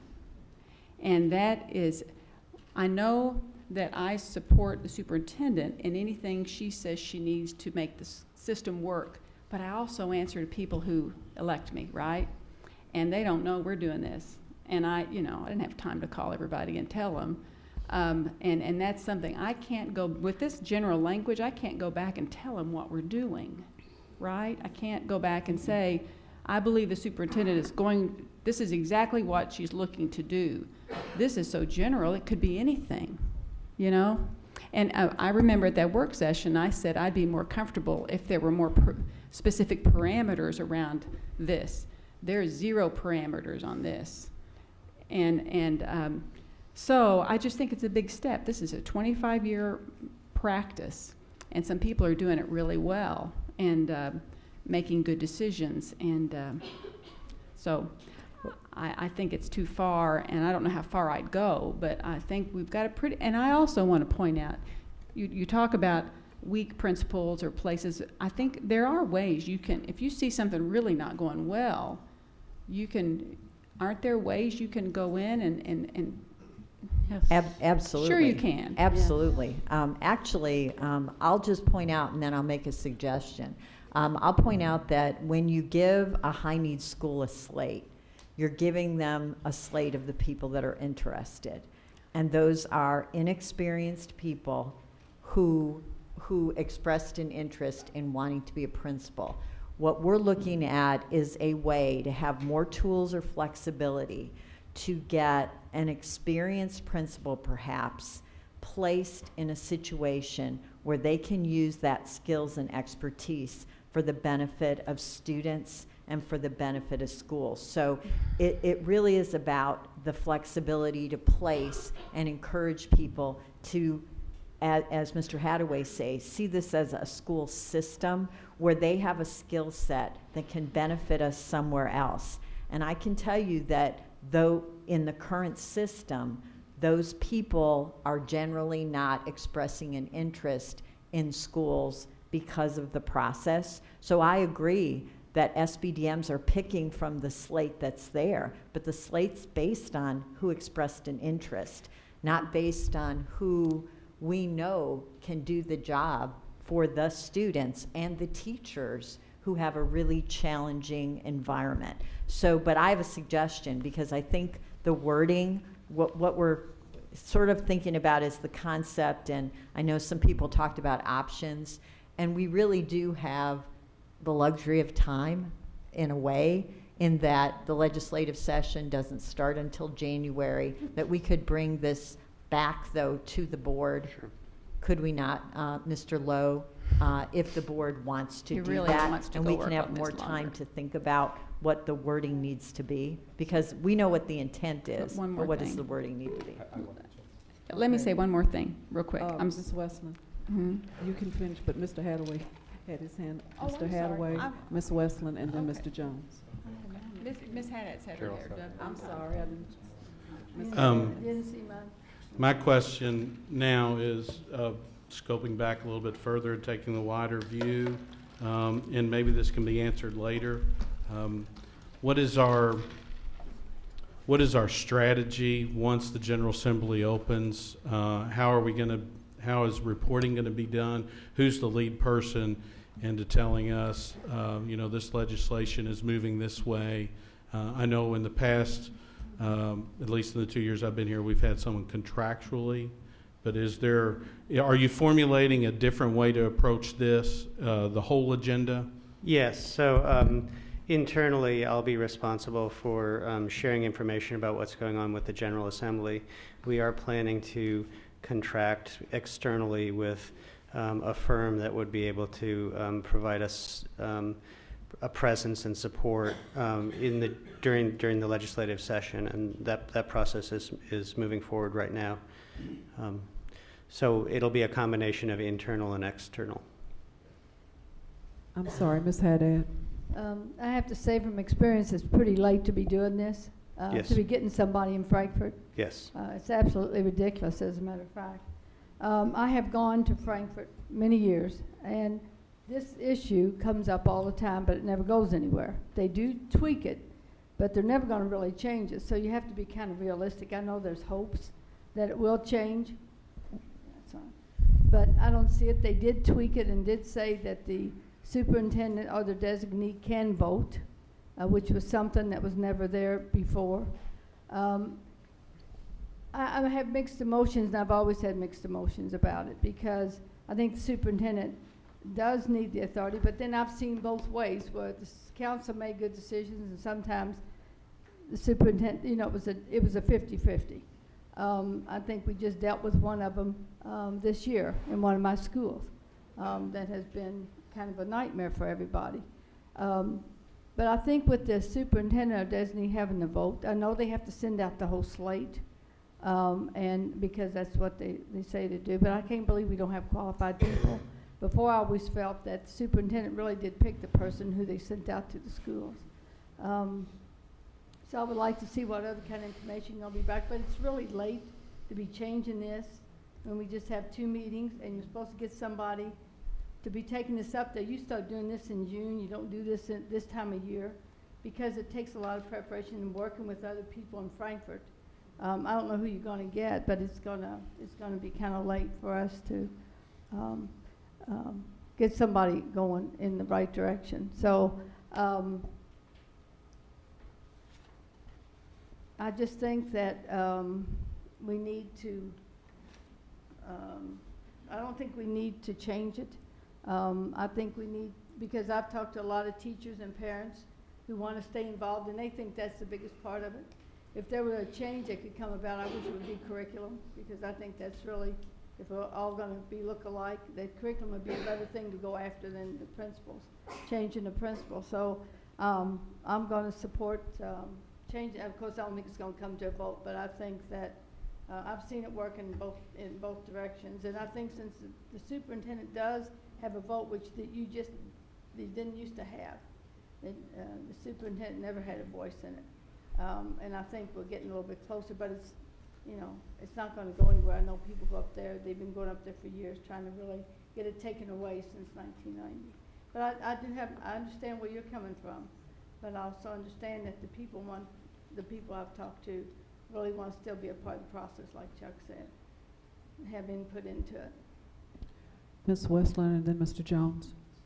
Thank you. I just had a follow-up.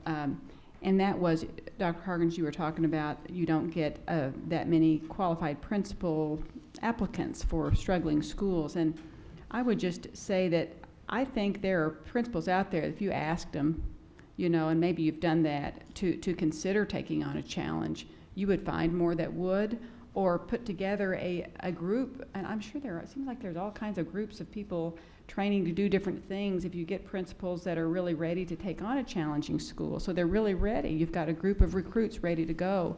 They could be principals, APs, whatever, but I think you have more power than you think if you would ask rather than just move people around. Now again, I think we all understand that's not an illogical thing, but in this system, I think there are other ways you can also do it because you're not going to have that power. Even if you take it to Frankfurt, you still won't have it for a little while.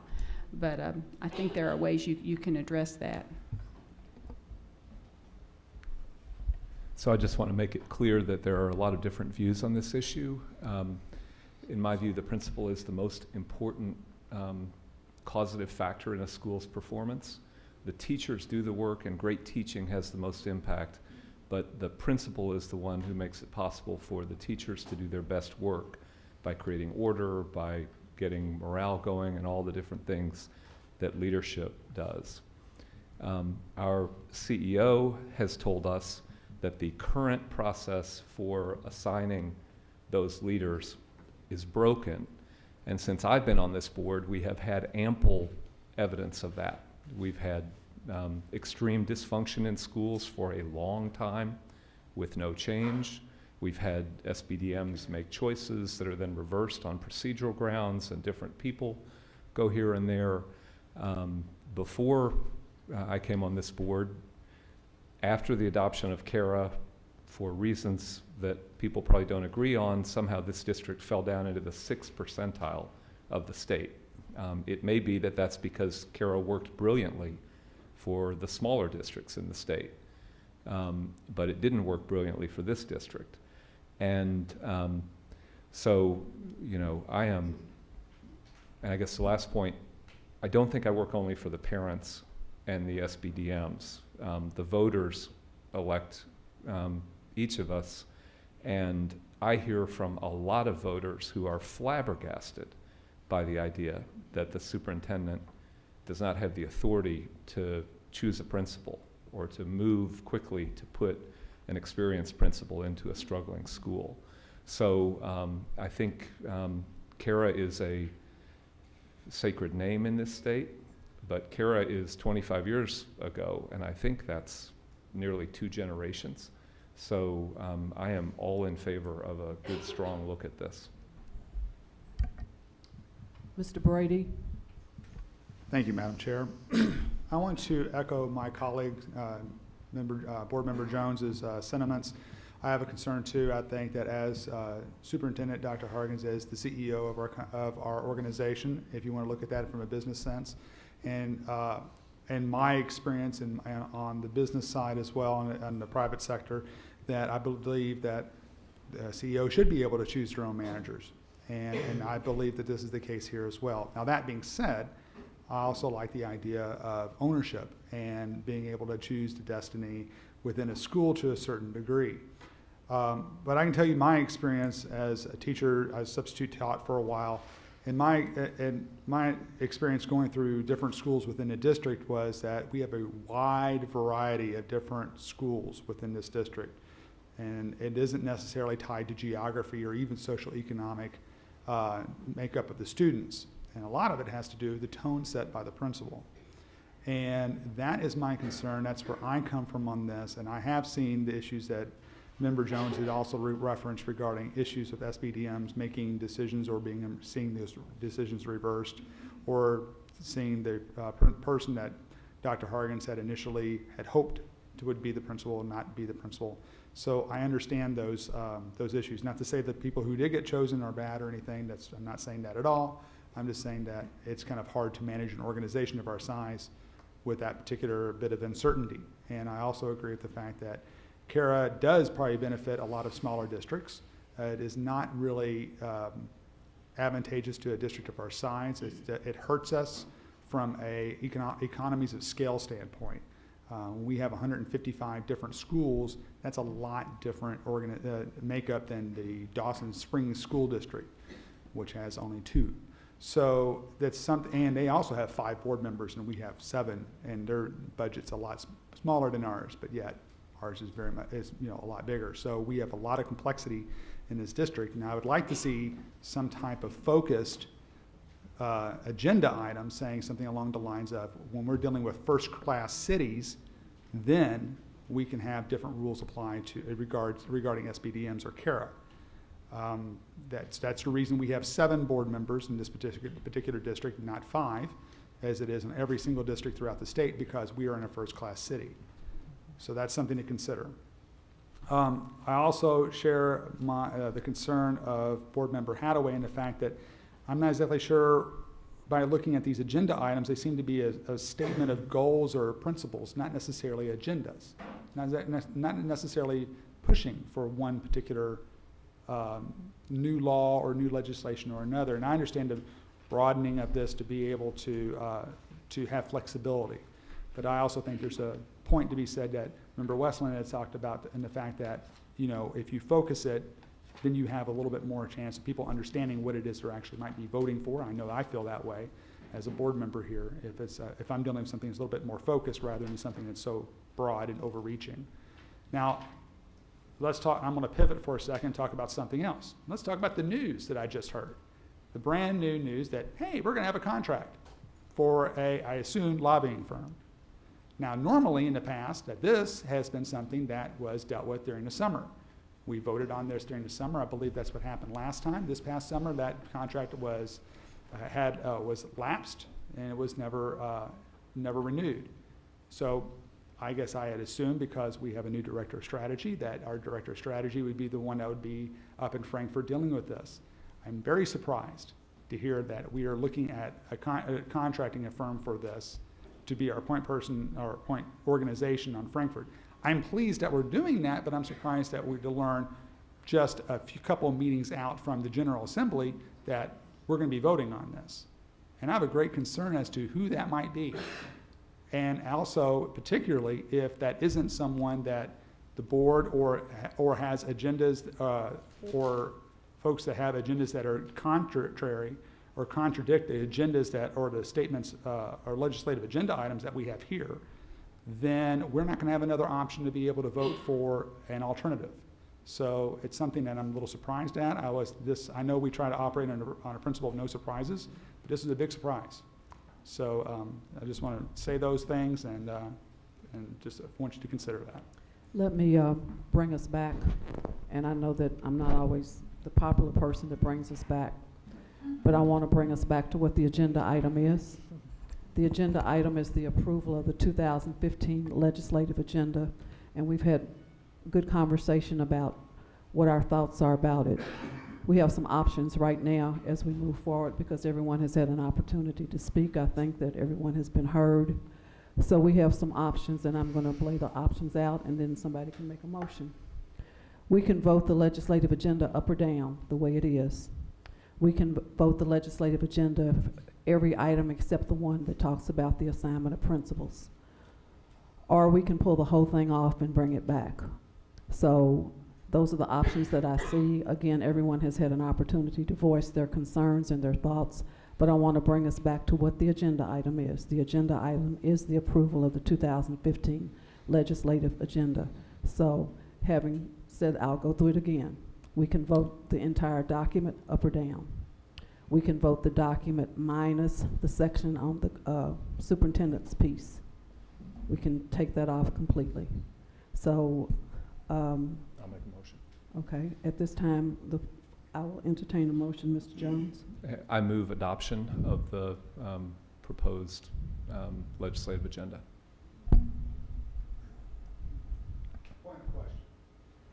Actually, point of suggestion. If there could be a fourth option where we remove the one item regarding superintendent or principal selection with the intent of bringing that item back at our next meeting.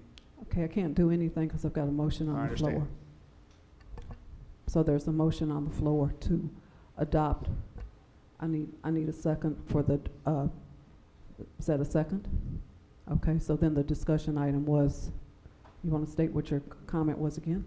Well, my discussion item would be to actually, I would love to vote for a fourth option that wasn't mentioned. Before we do that, so there's a motion and a second to approve the 2015 legislative agenda. All those in favor of approving the 2015 legislative agenda, please signify by raising your hand. Brady, Jones, Porter. All those opposed? Westland, Hadaway, Duncan, and Haddad. So the motion does not pass. Okay, so we have not adopted the draft 2015 legislative agenda. So now, Mr. Brady, your comment? Again, I'd like to make the fourth option where we can vote for the legislative agenda as it is, with the exception of the item regarding principal selection by the superintendent, and with the intent to bring that particular item back at our next meeting with much clearer and concise language. Is there a motion? Well, I'm officially making a motion, so there you go. Okay, that was. Okay, second, Ms. Haddad. So you want to restate this one more time so we're clear? Okay. The idea is to vote for the legislative agenda as is, with the exception of the item regarding grant superintendents greater authority in the selection and assignment of principals, with the intent of bringing that item back for voting on at our next meeting with more concise language. Okay, motion and a second by Ms. Haddad. All those in favor of the motion? Mr. Brady, Ms. Haddad, Mr. Hadaway, Ms. Duncan, Ms. Westland, and Ms. Porter.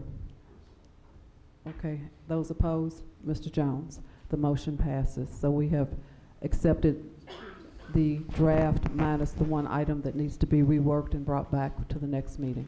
Thank you. Thank you very much. Some time ago, I announced that we had a newly elected board member here, and she had stepped out of the room, so I would at this time like to acknowledge Stephanie Horn. Ms. Horn, if you'd like to stand so we can acknowledge that you're here this evening. Thank you very much.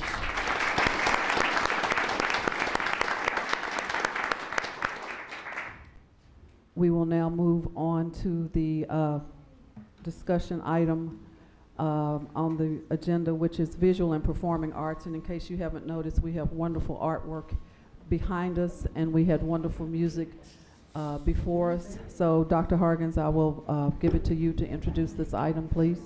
Thank you, Chair Porter. And actually, I can say that you look good surrounded by art, and that art matters, and art correlates with achievement. So I will turn it over to Dr. Hensley to talk about the state of art and the support of this board for art education. Chair Porter, Dr. Hargens, and board members, thank you for the opportunity, and thanks for asking to receive an overview of our arts programs in Jefferson County Public Schools. Dr. Hensley, I made a big mistake. I apologize. Okay. We're going to do that, but we have 5 speakers, and I think we have to listen to the speakers first. Yes, ma'am. So we will move back. No, you can stay right there if you like, unless they'd like to sit down. But I don't want to not recognize the speakers because I know better, and I wasn't paying attention. So, human error.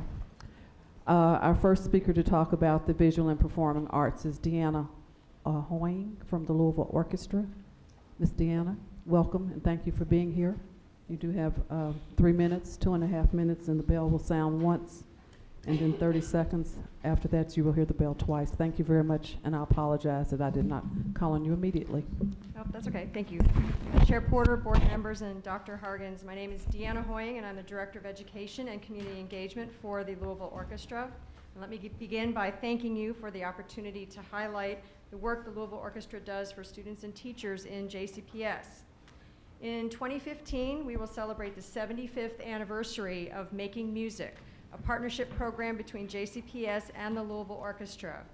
Started in 1940 by Louisville Orchestra founder Robert Whitney, Making Music has introduced hundreds of thousands of JCPS 4th and 5th grade students to the world of live orchestral music through ensemble visits in school and our Making Music concerts at Whitney Hall or the Brown Theater, or any number of places we've been over the city in the last 75 years. We continue that tradition today with our new music director, Teddy Abrams, and a new Making Music curriculum. This new curriculum provides a hands-on music activities that support Common Core, local, state, and national standards, and I've provided copies of that new curriculum for you. In addition to Making Music, the Louisville Orchestra continues to provide opportunities for middle and high school students to experience a live orchestral performance as well as interact with us. This year, that included the opportunities for 4 JCPS high schools to perform as members of the 380-piece choral ensemble for our October Carmina Burana program. Teddy has already done several master classes for JCPS high school music programs. In the fall, we have more planned for the spring. And our humanities and MLK concerts regularly see several hundred JCPS students and teachers annually. And our future plans include more opportunities for JCPS students, including a couple of mentorship programs we're going to launch next year. The first is Abrams Kids, a program that focuses on incoming juniors and seniors in high schools who are interested in careers in the arts. And Teddy's Kids, that gives 5th grade students from each JCPS elementary school the opportunity to study conducting with Teddy, as well as assist him in conducting one musical piece on a future Making Music concert. Feels very strongly about this one because at age 10, that's when he got his opportunity to conduct, and feels this is a great opportunity for 5th grade students. And while we provide multiple opportunities for students to experience and interact with the Louisville Orchestra musicians and with Teddy Abrams, what we do is not a replacement for the daily contact and instruction students have with music and arts specialists in their schools.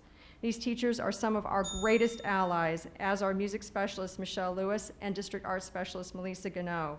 We very much appreciate their experience and support and look to them as our collaborative partners as we continue to evolve all of our programs. In that regard, I hope you will advocate for a policy that all JCPS schools have certified music and arts specialists as members of their faculty. And again, I thank you for this opportunity. Thank you for being here.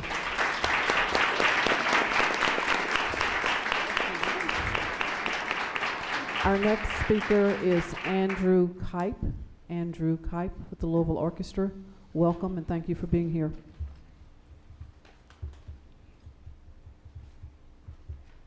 Good evening, Chair Porter, members of the board, and Dr. Hargens.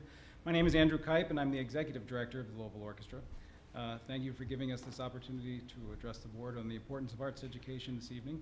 I do bring greetings from Music Director Teddy Abrams, who wishes that he were able to be here in person, but is currently out of town guest conducting in San Antonio. On behalf of the musicians, board, and staff of the Louisville Orchestra, I also want to express my gratitude for the longtime support of JCPS in helping to fund our Making Music programs. Since the inception of the Louisville Orchestra, music education has been the cornerstone of the orchestra's vision and mission. We strongly feel that for an orchestra to truly serve its community, a vibrant education and outreach program is essential. With the new leadership in place, the Louisville Orchestra is focused on redefining the role of a 21st century orchestra and how it relates to its community. At the core of this effort is our commitment to education and outreach initiatives. Teddy Abrams began by refocusing and expanding our education concert programs and in-classroom curriculum to reflect a multidisciplinary approach to presenting orchestral music. Students will not only learn musical concepts, but they will also study themes of science and literature through the lens of music, which will strengthen and enhance the important work being done by classroom teachers. In addition to curriculum changes, we are expanding our programs to build upon the successes of making music with pilot programs that are more in-depth in their instruction and include students working not only with LO musicians, but also with U of L School of Music composition students. Our goal is that every JCPS elementary school will experience the Louisville Orchestra through one of our Making Music programs this season. We are also actively seeking funding to expand the offerings for middle and high school students in conjunction with our Morning Coffee Classics series by offering curriculum materials specifically designed for these students who attend these performances. Nearly all of the education programs offered by the Louisville Orchestra are offered to the schools free of charge. By eliminating the economic barriers for participation, it is our hope that we can expose as many students as possible to our programs and to orchestral music in general. However, these programs do come with a steep price tag and have been severely underfunded for many years. Even with the generous contributions from JCPS for Making Music, we have been offering these programs at a loss of approximately $100,000 a year, a loss that is clearly not sustainable. I am happy to report that the orchestra has made great strides this season in identifying private donors who share our commitment to music education and in particular supporting the work we are doing with JCPS. Dr. Hargens has been very helpful by issuing a letter of support for our programs that has greatly helped in soliciting private support. I trust that we can count on the similar support from the Board of Education as we continue these fundraising efforts to ensure we are all able to offer these programs well into the future. Thank you again for the opportunity to speak and for your continued support. Thank you. Thank you for being here tonight.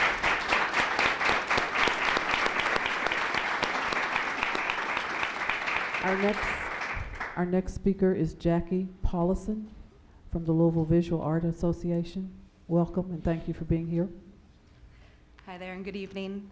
I'm Jackie Paulison. I'm the Director of Education and Outreach for the Louisville Visual Art Association, and I'm here to talk to you tonight about the children's fine art classes. I'd like to start by sharing a story in the words of one of our very own students, Lanaya Roberts. I try to think about my life without CFAC. I would probably just be another girl that spends her time drawing celebrities from pictures. I wouldn't be pursuing a career in art, I'd just end up calling it a hobby for the rest of my life. But that's not the case, because I attend CFAC classes, and I'm drawing from life, and most importantly, I'm following my heart to pursue my career in the arts. Without CFAC, I would not have discovered that I could be an artist. CFAC has changed my future. Well, where is Lanaya today? With the portfolio she created in CFAC, she gained admission into the Governor's School for the Arts.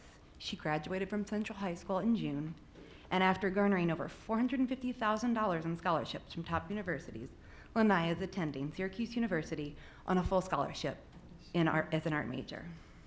Lanaya is a success and a testament to the incredible partnership JCPS and LVAA has built for generations.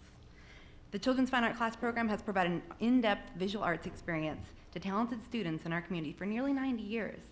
And this school year alone, CFAC will engage over 1,000 students in scholarship-based quality out-of-school time. CFAC pulls students from 68 JCPS schools and holds classes in 13 of those schools. And the 6 locations this school year alone requesting programming. CFAC is not only providing traditional arts education, but we are engaging our students in 21st century learning, digital photography, filmmaking, graphic design, website development to help students become more college and career ready. The results are extraordinary. Enrollment has steadily grown for 30% over the last 4 years, and keeping up with the demand for more programming through Jefferson County is a challenge. But LVA is committed to providing quality visual arts programming to our community. But it won't be able to do so without the help and the mindful eye of JCPS art teachers that engage talented and passionate students in our programming. Now, as we look to the future, we both have taller mountains to climb. We understand that schools within our district have competing priorities in regards to budget and programming. And the LVAA is here to support and complement the visual arts programming within JCPS to ensure we help artists like Lanaya recognize their talents and that they have value. What we do through the children's fine art classes will not replace the visual arts instruction that is happening within our school, but it's an outstanding tool to help students expand their knowledge and feed their passion.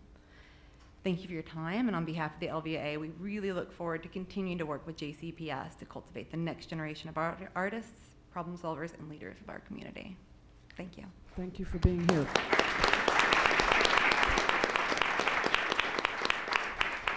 Our next speaker is Christian Boone from the Fund for the Arts. Ms. Boone, thank you for being here tonight.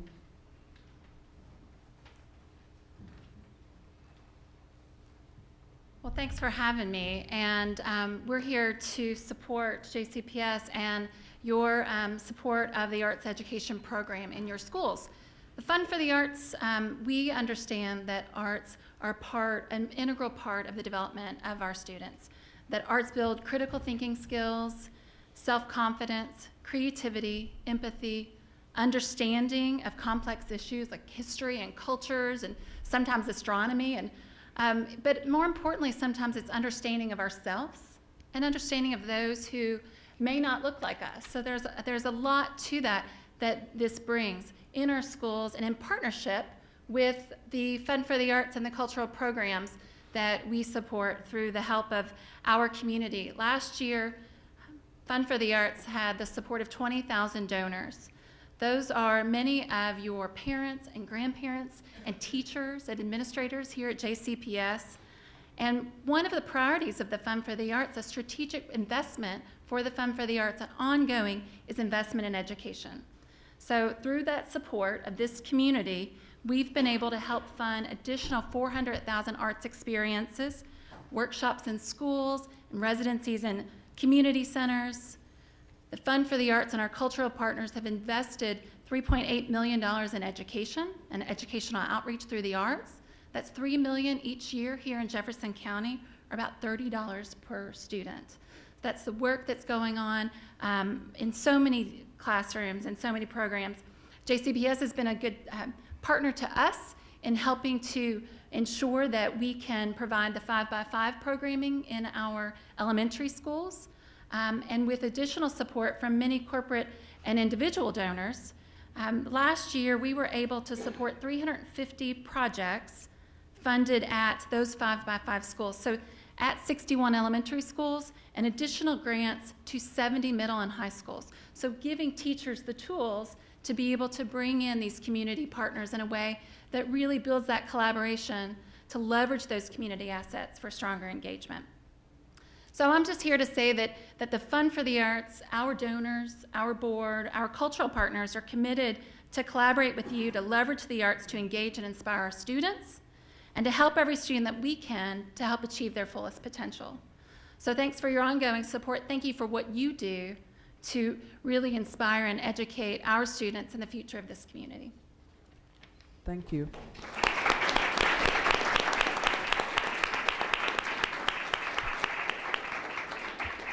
Our next speaker is Melinda Chrysilius, and I apologize if I mispronounced your name. Thank you. Welcome. Thank you for being here.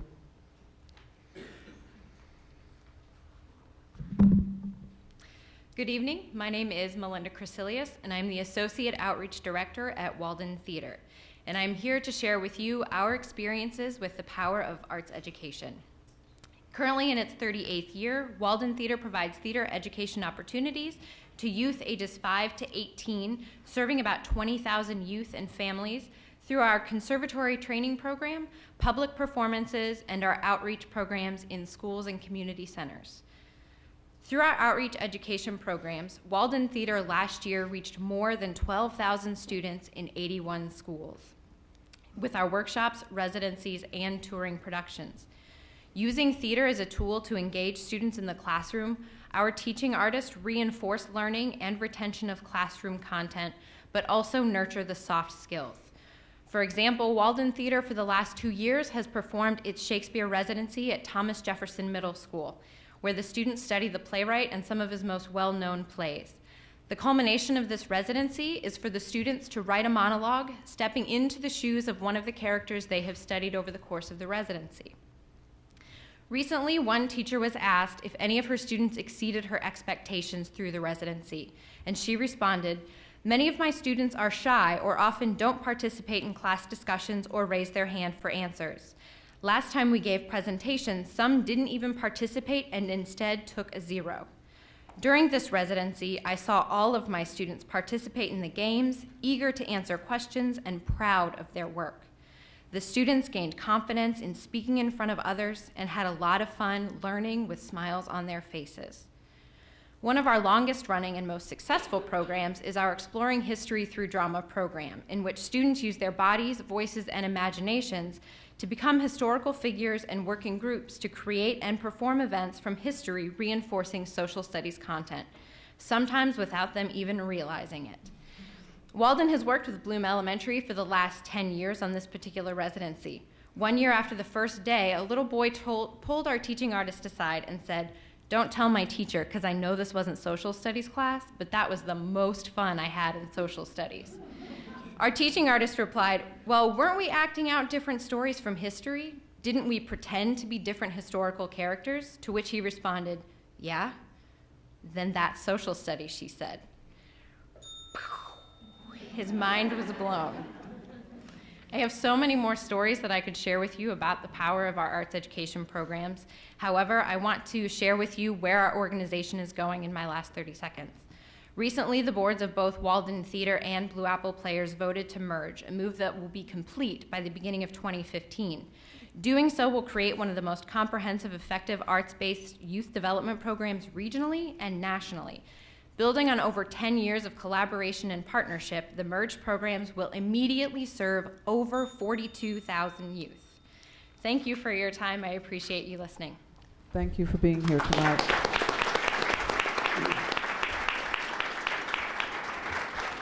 We have two more speakers. Jennifer Bentley is our next speaker. Jennifer Bentley. Ms. Bentley, welcome. Thank you for being here.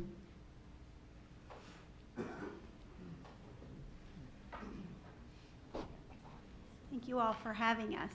Please excuse my informal comments. I'm not quite as prepared as the previous speakers. I am just a parent, a booster member of JCPS, and I've been involved in the school for 12 years.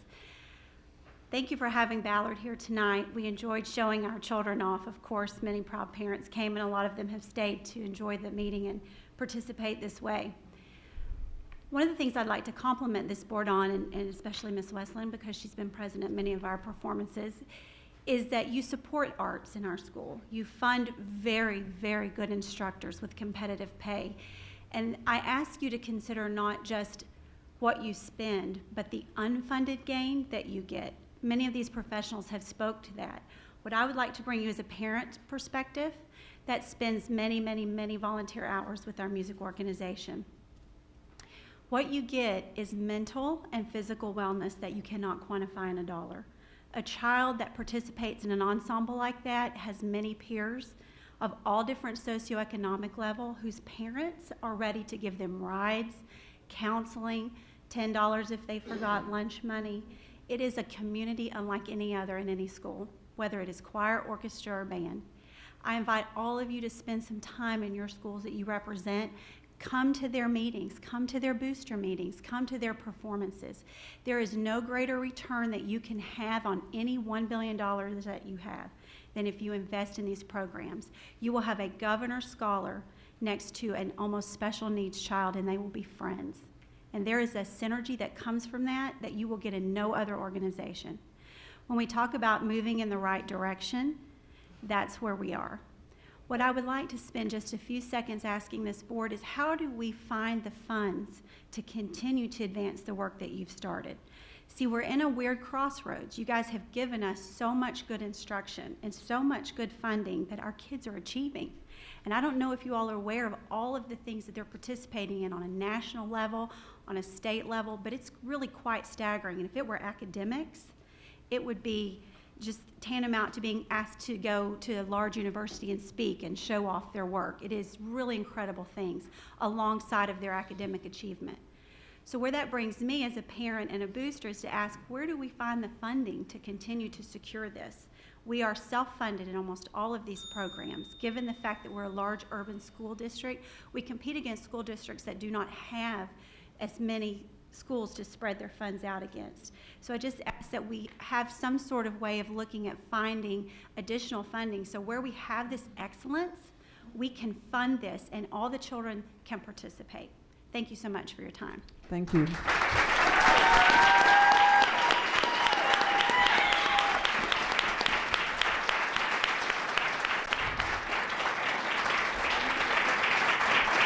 Our last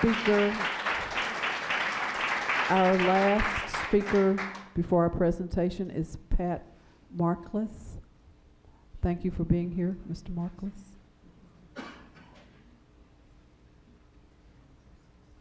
Good evening. I'm Pat Markley. I'm a parent, and I'm the president of the Ballard Band Boosters, and I'm here with Miss Bentley, and a number of other parents are here this evening.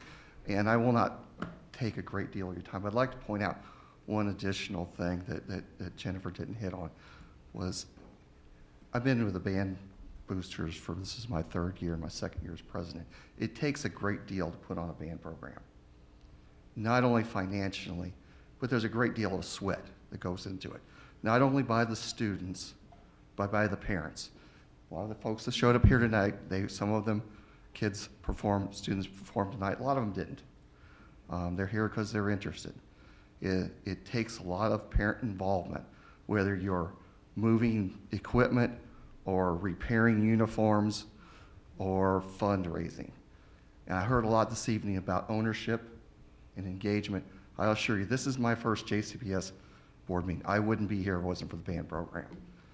I'm involved in the school largely because of the band program. This is a great avenue, and I just want to make sure that everyone understood that and support it in any way you can. I appreciate your time. Thank you for being here.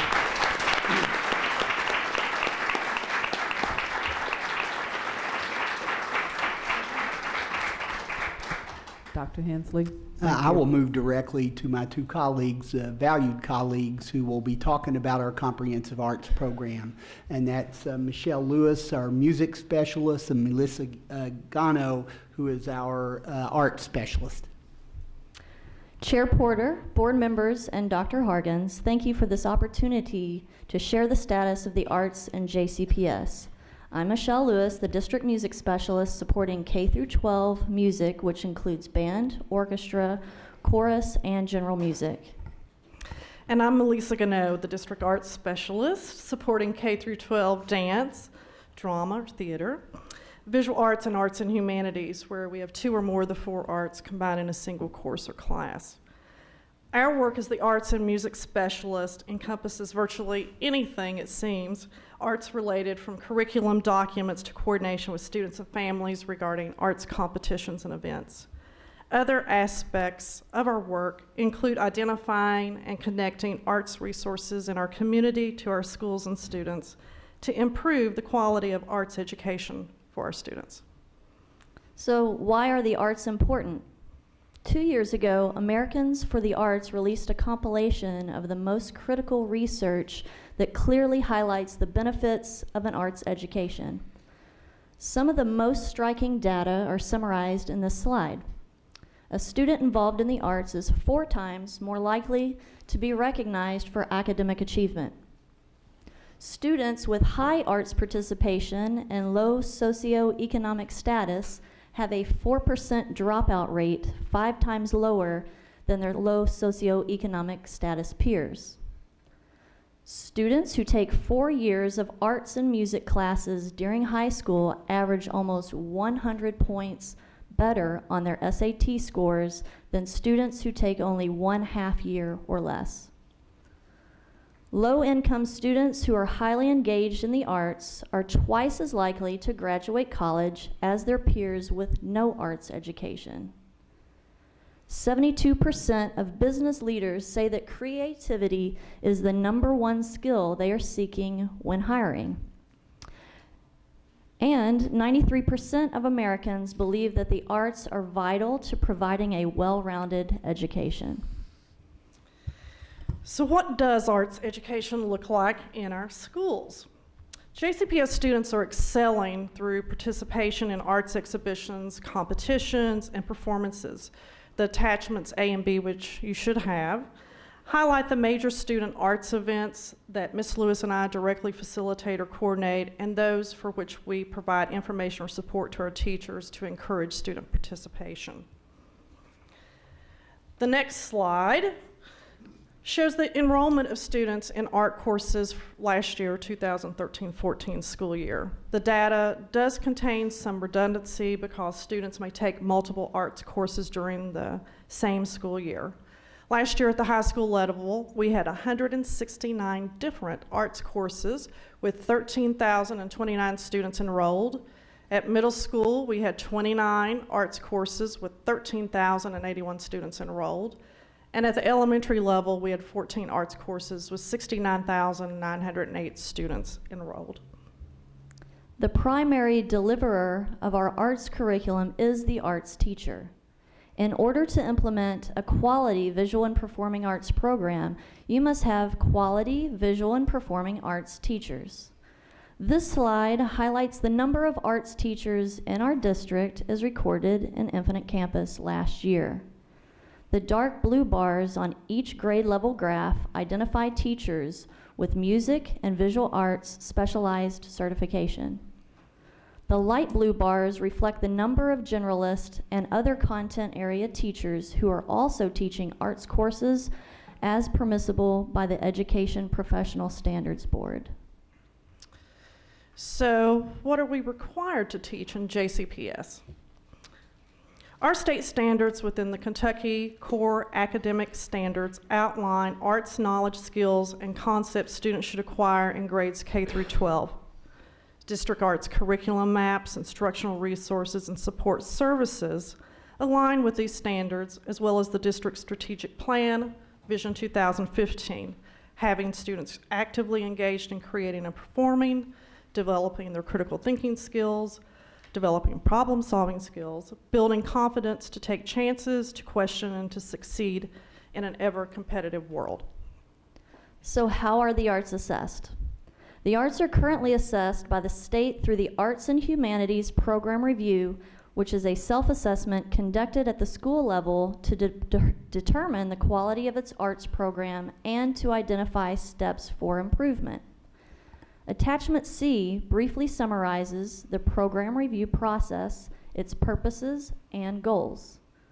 For the 2013-14 school year, the Arts and Humanities Program Review was one of 3 program reviews that accounted for 23% of a school's overall accountability. Our community is a wonderful source of support from individuals to arts organizations. Some of you just heard before we came on. This next slide here is highlighting just a few of the local arts organizations that provided arts programming to our students, particularly during the 2013-14 school year. One of those organizations, which Ms. Christian Boone spoke, Fund for the Arts, provides grants through its elementary 5x5 grant program, targeting last year's 62 of our elementary schools, and that is continuing to expand.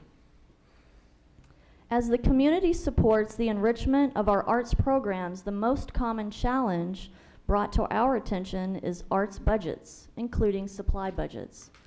Arts teachers require annual funding for consumable supplies and non-consumable equipment in order to teach their content. As an example, this slide provides the range of budgets schools have allocated for 2 of the arts this past school year. Pockets of adequate to excellent arts supply budgets exist, but for the majority, supply funding is below what is necessary for a quality arts program. We're moving forward, drawing almost at least a third of the way through the school year. And Ms. Lewis and I have work ahead of us involving, we have new national art standards that the State Board of Education is reviewing, so that's going to affect our curriculum work. We are continuing to facilitate monitoring of art-specific district PLCs to address those particular needs, providing more differentiated professional learning to support PGES for arts teachers, and supporting the implementation of new arts collaborations with community partners. Our work is ongoing to support schools and teachers as they strive towards arts program improvement for the benefit of our students, because every JCPS student deserves a complete education that includes the arts. We thank you for your time, your attentiveness, and support, and we open the floor to any of your comments or questions. Thank you. Mr. Hadaway and then Ms. Duncan.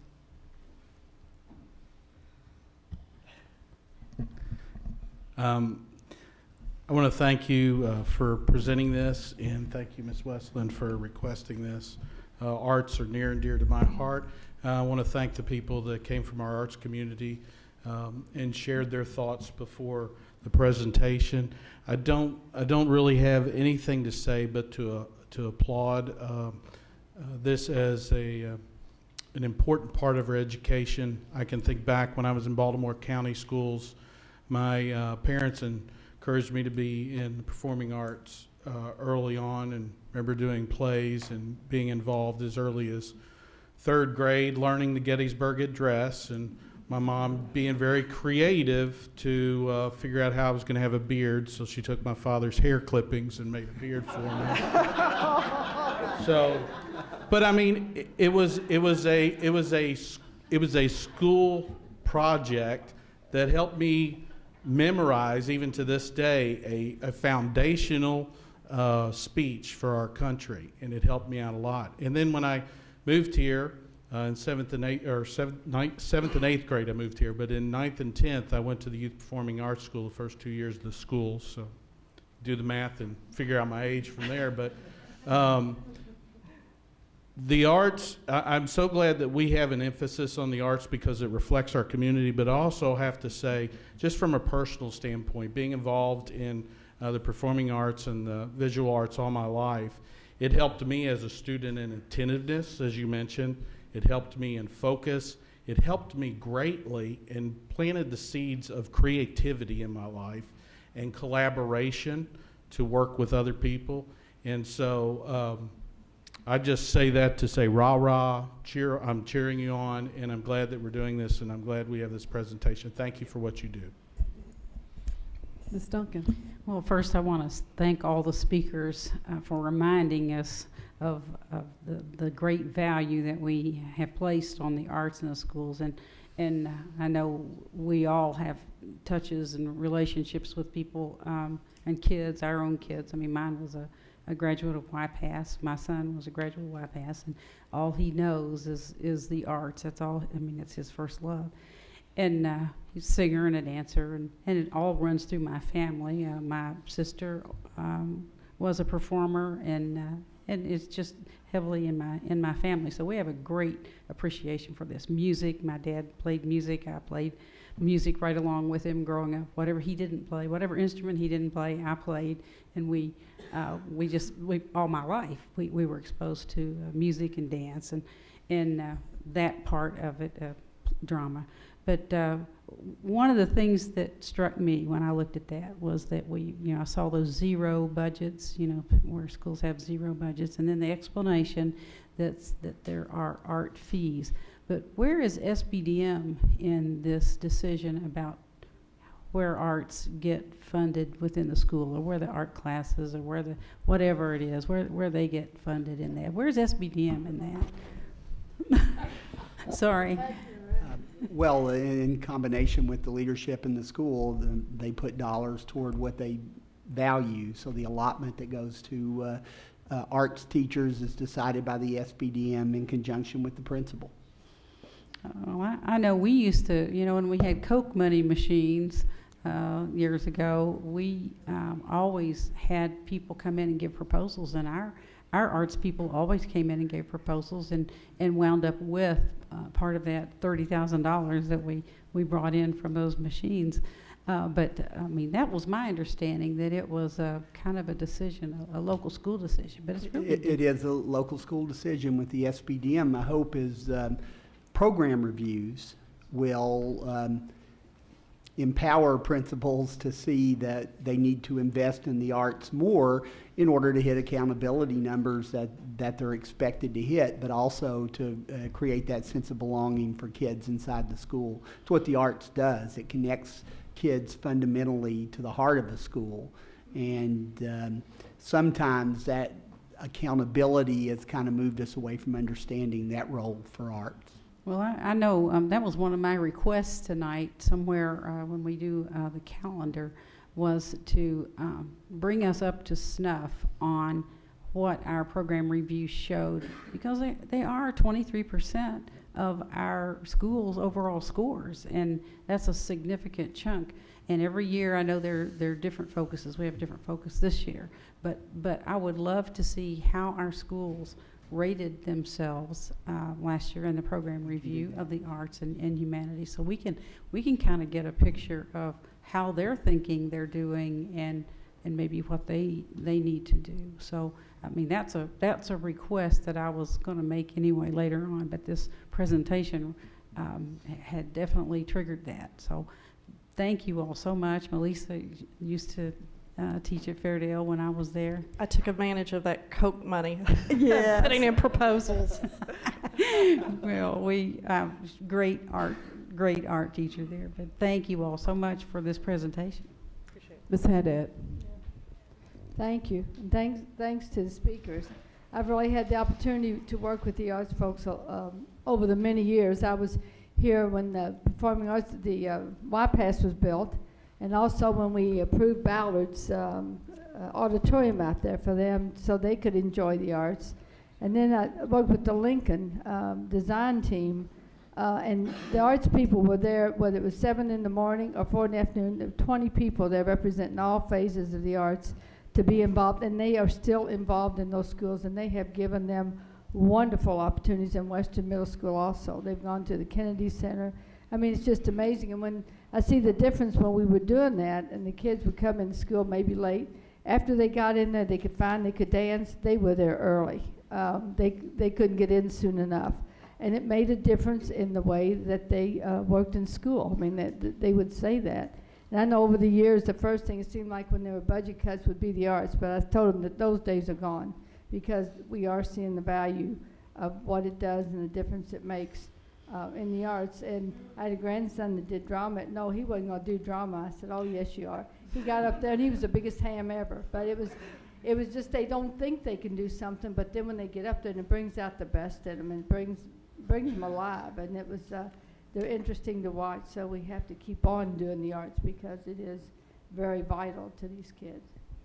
Thank you. Ms. Westland, then Mr. Brady. Okay. Thank you all again for being here and staying through the first part of our board meeting. You never know how long board meetings are going to be. There's no estimate when you'll be on, so thanks for sitting through that. Appreciate it. And thank you, Chair Porter and Dr. Hargens, for organizing this. I think it's great. And I just want to talk a little bit about how much you two, Dewey, maybe you two, but how much Michelle and Melissa get done. And remind Melissa, how many schools do you support in the visual arts? And all of them. And how many do you support? All of them. And how many we can see how many of them there are here, sitting here. And my guess is you're probably categorized as a central office administrator, but we like you anyway. And I think we need to remember how important it is to have staff that support schools in this way, because I know how you're running around and trying to take care of so much, providing supplies, support. And Melissa, you've been here a while, and you've worked for JCPS for a while, but in this position only how long? A year and a few months. Yeah, so that's a big job. And you're a graduate from JCPS, you told me earlier. Yes. Where did you graduate from again? Louisville Male High School. Male High School, right. Melissa, you're not from here, are you? I'm from southeastern Kentucky. Oh, you're from Kentucky, though. Well, an Appalachian girl. To be serious about it, we ask a lot of people in the arts because so often it doesn't seem like it's the thing. We have to focus on reading by 3rd grade, no question. But we also know, and you pointed out, that children exposed and involved in the arts do better. And so we can't leave that off the table when we're providing funding as a district for that. And I think we could always use more. Something came up at a community conversation that I had. We had Dr. Hargens, you were there this fall at Westport Middle School. Some Ballard parents were there and said, boy, it costs a lot to be part of the band, for example. It's a lot of money for a family to be involved in the band. And so there's just has been no way to fund that at the level where it's the same across the board. You know, some parents at some schools can do more than others, and we need to make sure we're always thinking about how to make it more equal. across the district, how every student can have access. I think of Doss High School, one of our priority schools, that's doing really well now. They didn't have a band. Ken Moeller came there, and now they have a band, and they have kids excited about band, and they're showing progress. So I would tie that directly with their music emphasis, or their music, or a lot of the activities that they're providing. So I think we need to consider funding strongly when we're talking about the arts. This is serious business. We all have great experiences with the arts, but I just want to thank you again for being here and providing this. I don't really have any questions. I just want to say that I think we need to support the arts more and take it as a very serious academic pursuit, not an extra thing, because it makes a big difference. I'll just point out a couple of things. Everybody's talking about their experience. I've been in music all my life too. I've sung in choirs my whole life. My husband has never opened his mouth to sing, but he is the most, he's a bigger appreciator of music than I am. He knows more about music, he owns more music, and it means more to him, as much to him as it does to me. So don't think a kid that isn't really involved isn't being touched by music and isn't enjoying it. And I enjoyed the jazz band so much. Thank you, parents who brought them. They were so good. That's a perfect choice. If you were choosing it for me, that's a perfect choice. That's right. I was in a jazz band. I played alto sax, played tenor sax, and my first car date was with a baritone sax player. We went to the Sonic Drive-In and had hot chocolate. That was the last time he took me out. I did something wrong. I don't think I said a word. Okay, I'm going to take us back to the agenda item again. I don't know what else to say after that. Does anyone have any other comments? Mr. Brady? Mr. Brady? I know some baritone sax players. I don't know what to say to that. So, okay. So, I too have some comments about this as well, and I too have some experience with this. I'm a band geek, so that's my background. Yeah, thank you. I went to Western as a music major. Obviously, did not end up being a music major at the end of that time, but it's always played a very important role in my life, vital in fact, and it's one of the main things that I consider that makes me who I am today.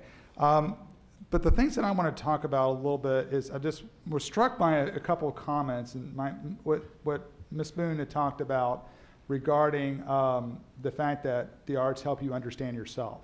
And I think that's something that's very important, especially to so many kids, especially as they're growing up, because you're always trying to search for finding out who you are, or at least who you want to be.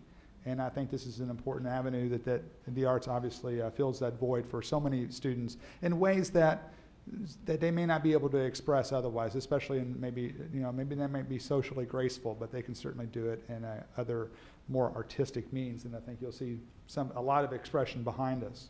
And there's also some comments that Ms. Bentley had made regarding that, at least in my case, and she was relating this as well, that in band, I sat next to people who were not like me, who came from very different backgrounds than me, and together we were a team. Marching band was especially a particular important thing. That's your introduction to high school band, is marching out in the sun all summer long, and football has nothing on that.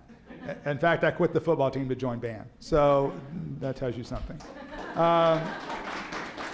So the thing that strikes me is that particular environment was such a team-building environment, and in ways more so than I ever had on any athletic field. And I've played other sports, but in ways I felt more like family to my fellow band members than I did playing sports.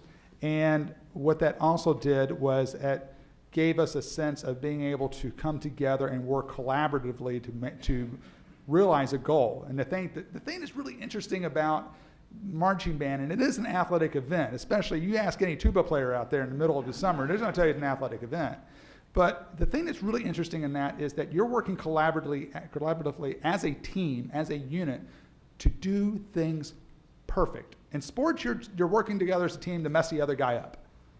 But here you're trying to work and do things perfect. And I think that's that's something that you can take with you into the business world. So let's talk about that. My job is I teach clinicians, or teach an emergency department staff how to use electronic medical record system. That's the job that pays me. Contrary to popular belief, not this one. So, but that job entails a lot. I train those folks, and I teach them on this certain electronic medical record system that is 40 to 50% of the U.S. of the hospitals in the United States are implementing or have implemented. The interesting thing about this system, and they're headquartered in Madison, Wisconsin, you can probably do the math on who it is, but they have a very robust training apparatus, and also they bring in a lot of new, and they've been growing by leaps and bounds, bringing in a lot of new people to go out throughout the country and implement this program, this computer program, this computer application. The interesting thing that they have for their analysts isn't the fact that they're all computer majors or IT majors from colleges. Many times they're arts majors. And many times they're music majors. And it's really, really fascinating to me because I've never seen that as prevalent in any other industry as I have in this one. And you think that, oh, well, you have to be an IT guy to be able to put these together. No, they teach them the IT stuff. What they can't teach them is the intrinsic quality of trying to work collaboratively with other people, and especially people that are different from them. And that is what our arts program provides. And that is what they seek. And they would be a Fortune 500 company, I probably are, except for they're not publicly traded, they're privately owned, and they fly under the radar, but they're a multi-billion-dollar company.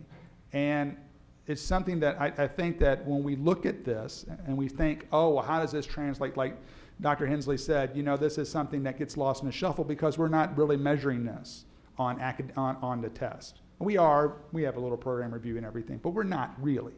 I mean, that's not the main metric. But when you go out into the real world, this gets you a job. And I think that's something that we need to understand. And I'll close by saying that the way I heard from Ms. Bentley close her comments, the way I heard it was as a challenge. We have a lot of people that are really achieving in our arts program. So what's the next step? So that's where I'm going to look at you two ladies and find out. I would like to know what you think the next step is. What do you think how can we take this forward? How can we achieve more? Yes, we'd love to have more money. Trust us, we all up here would love to have more money. But what can we do with what we have? And if you need a little bit extra, we can try and work on that. But come up with a plan. Tell us what you think could be the thing that pushes us further, the thing that helps us achieve or reaches more kids or finds the kid who loves music, who doesn't want to sing, but loves music. And how do we reach them? How do we contact that person? Can we get them involved? Because I know people that in my school, they would have dropped out had it not been for the band. And that's something that I want to at least challenge you with that. So thank you. Thank you. In the interest of time, I'm just going to say thank you for all of our community partners that were here tonight and for our parents that stayed to support the presentation.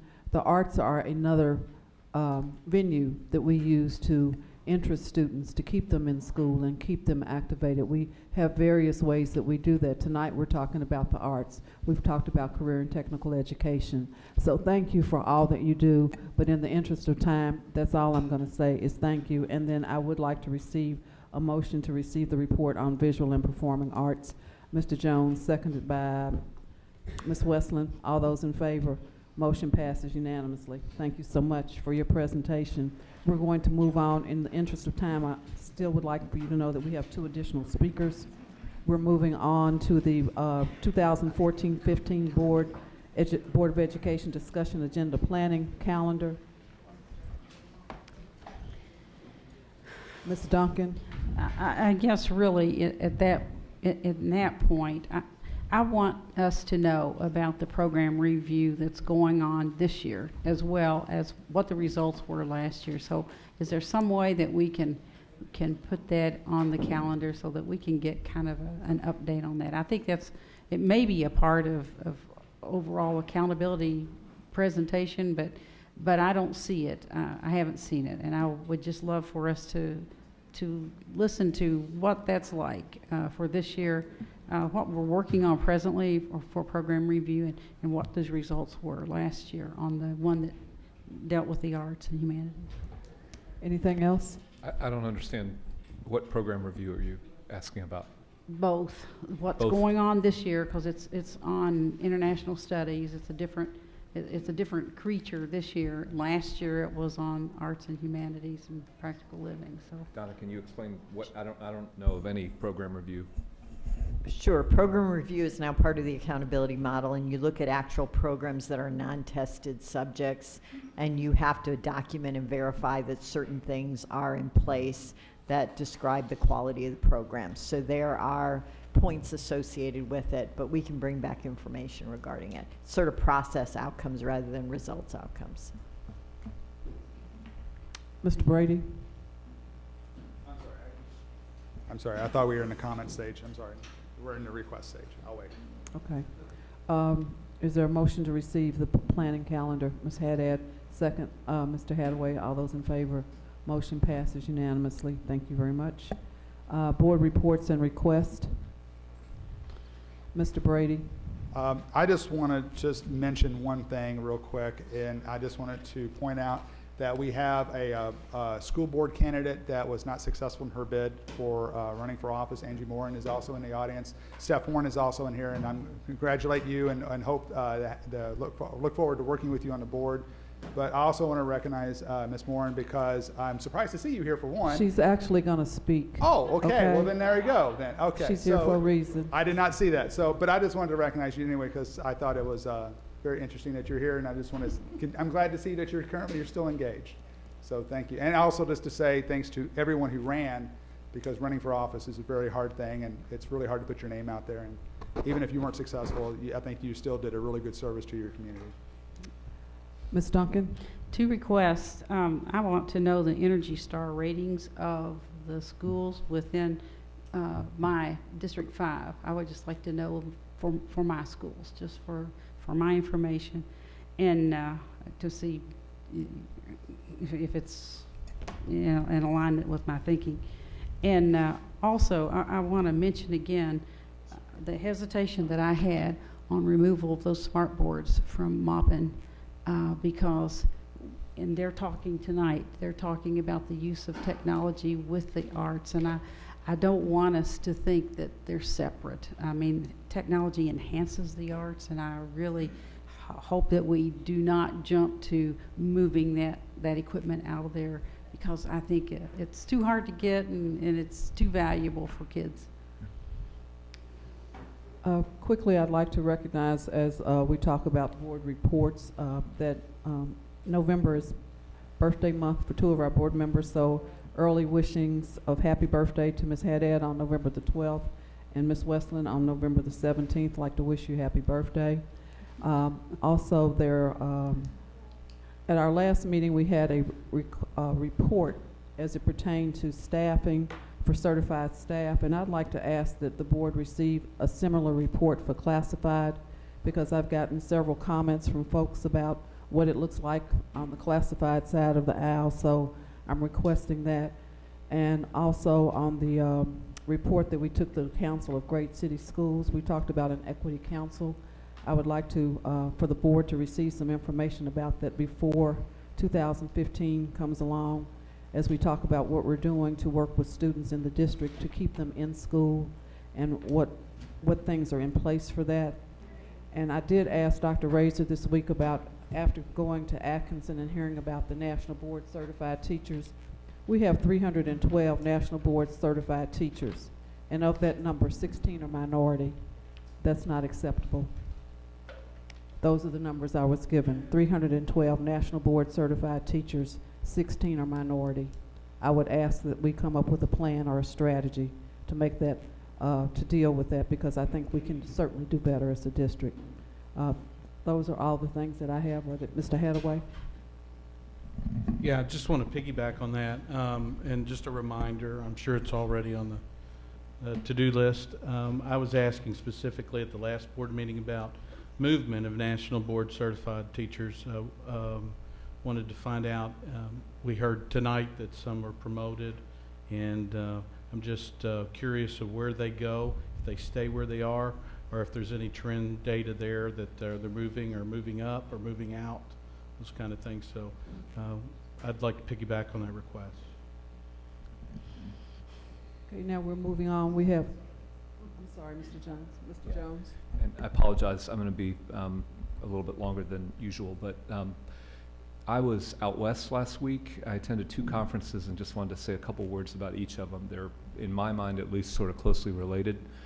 The first one was a healthcare leadership conference where about 25 leaders of some of the largest hospital systems and other healthcare organizations met to focus on, quote, human performance improvement, which included topics about wellness and other kind of fitness activities, but also management of stress and creation of, time for recovery. And there was a bit of a dual purpose to it. Part of it was sort of self-interested executive coaching about how to manage one's own life, but the bulk of it was about the nurse workforce, the other healthcare workforces, including doctors and everybody. And the core point was that modern human relations efforts have to take in more than only salary and vacation, but also try to bring to bear tools and coaching that can help people. And I spent a lot of time thinking about teachers in this context, who are buffeted from all sides by unfulfillable demands and burgeoning technologies and kind of big data systems that try to capture their work into one magic number kind of metric. And it's impossible to encapsulate it, but it was very familiar stuff to, I'm sure, a lot of the people here. And it made me think a little bit about, gosh, so much of our talk about our professional workforce is focused on compensation and, sort of work rules and outcomes. And there is a broader contemporary discussion that we probably need to figure out how to get into. The second conference was the Coalition of Essential Schools, where I met up with Brent McKim and 2 of our teachers, including our teacherpreneur, Paul Barnwell. And interesting conference, but in the context of the previous remarks, there's a lot of sharing of frustrations with centralized tests, and back to the kind of medical frustration with the one magic metric issue. Professionals feeling boxed in and not really having the scope to do their best work. And I don't have any real point other than to suggest that this board probably over the next few years is going to need to figure out how to broaden our definition of success. We probably are going to have to look at the state metrics, think about what they're missing, and Dr. Hargens, it really will fall to you to help make sure that we are broadening our thinking appropriately. So I apologize for the length of that. No problem. Thank you.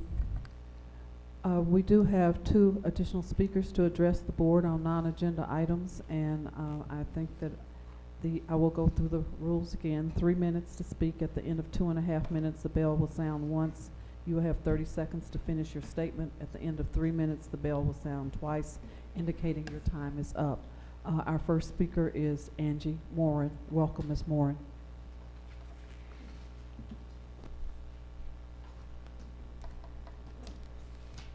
Thank you, Chair Porter, board members, Dr. Hargan. I'd like to start by saying I'm here as a member of the community who is a true believer that Dr. Hargens and the board will indeed lead JCPS to becoming the best urban school district of the nation. I truly believe that.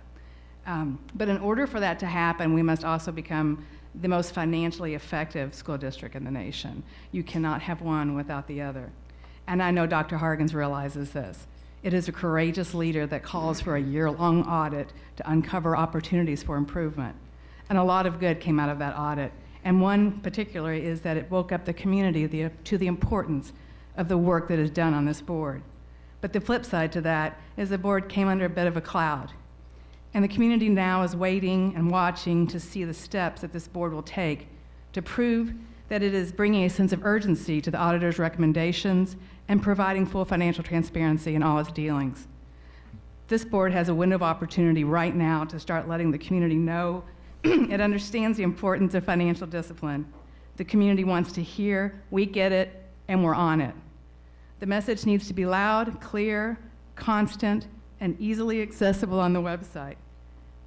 Because I've been paying attention, and I know this board is moving in the right direction, but I want the whole community to know that, and I think you guys do as well. So as an outsider looking in, I would like to respectfully suggest that you consider making this JCPS Connect webpage, maybe call it the district dashboard. There's a lot of good news on this page, and it's hard to find, and it's incomplete. There should be a button at the top of our webpage that takes people to this and lets them see the great work that you guys actually are accomplishing and some of the numbers you guys have been moving in the last 2 years. A particular point on that page is the Board of Education section and the icons there. They're not leading to anything. There's nothing that they click into. I think that's a real missed opportunity. I know Dr. Hargens said on September 2nd that she was hoping that a financial transparency dashboard would be unveiled by the end of September. I also completely understand that things don't always go as planned, but let us know. When we scroll over this, say, hey, we expect it to come up November 30th, December 15th, something. Let the community know we're on it, we get it. In addition to the part that says audit, there's not a lot that's there. I would like to suggest that we would then go straight to this audit response spreadsheet that takes all 219, says this is what we're doing, this is who's in charge, this is how far along it is, and this is how much it's going to save. The community wants to know, and I think you guys want the community to know. So I'm going to finish by saying thank you for your time, your attention, and thank you for the important and hard work you're doing for this community. Thank you for being here tonight. Our last speaker is Tommy Rao.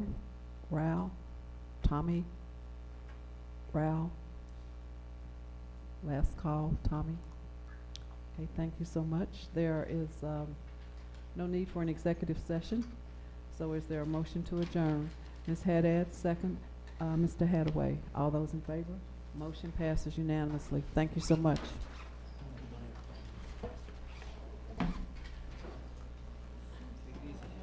It's all of a sudden. I think all of that.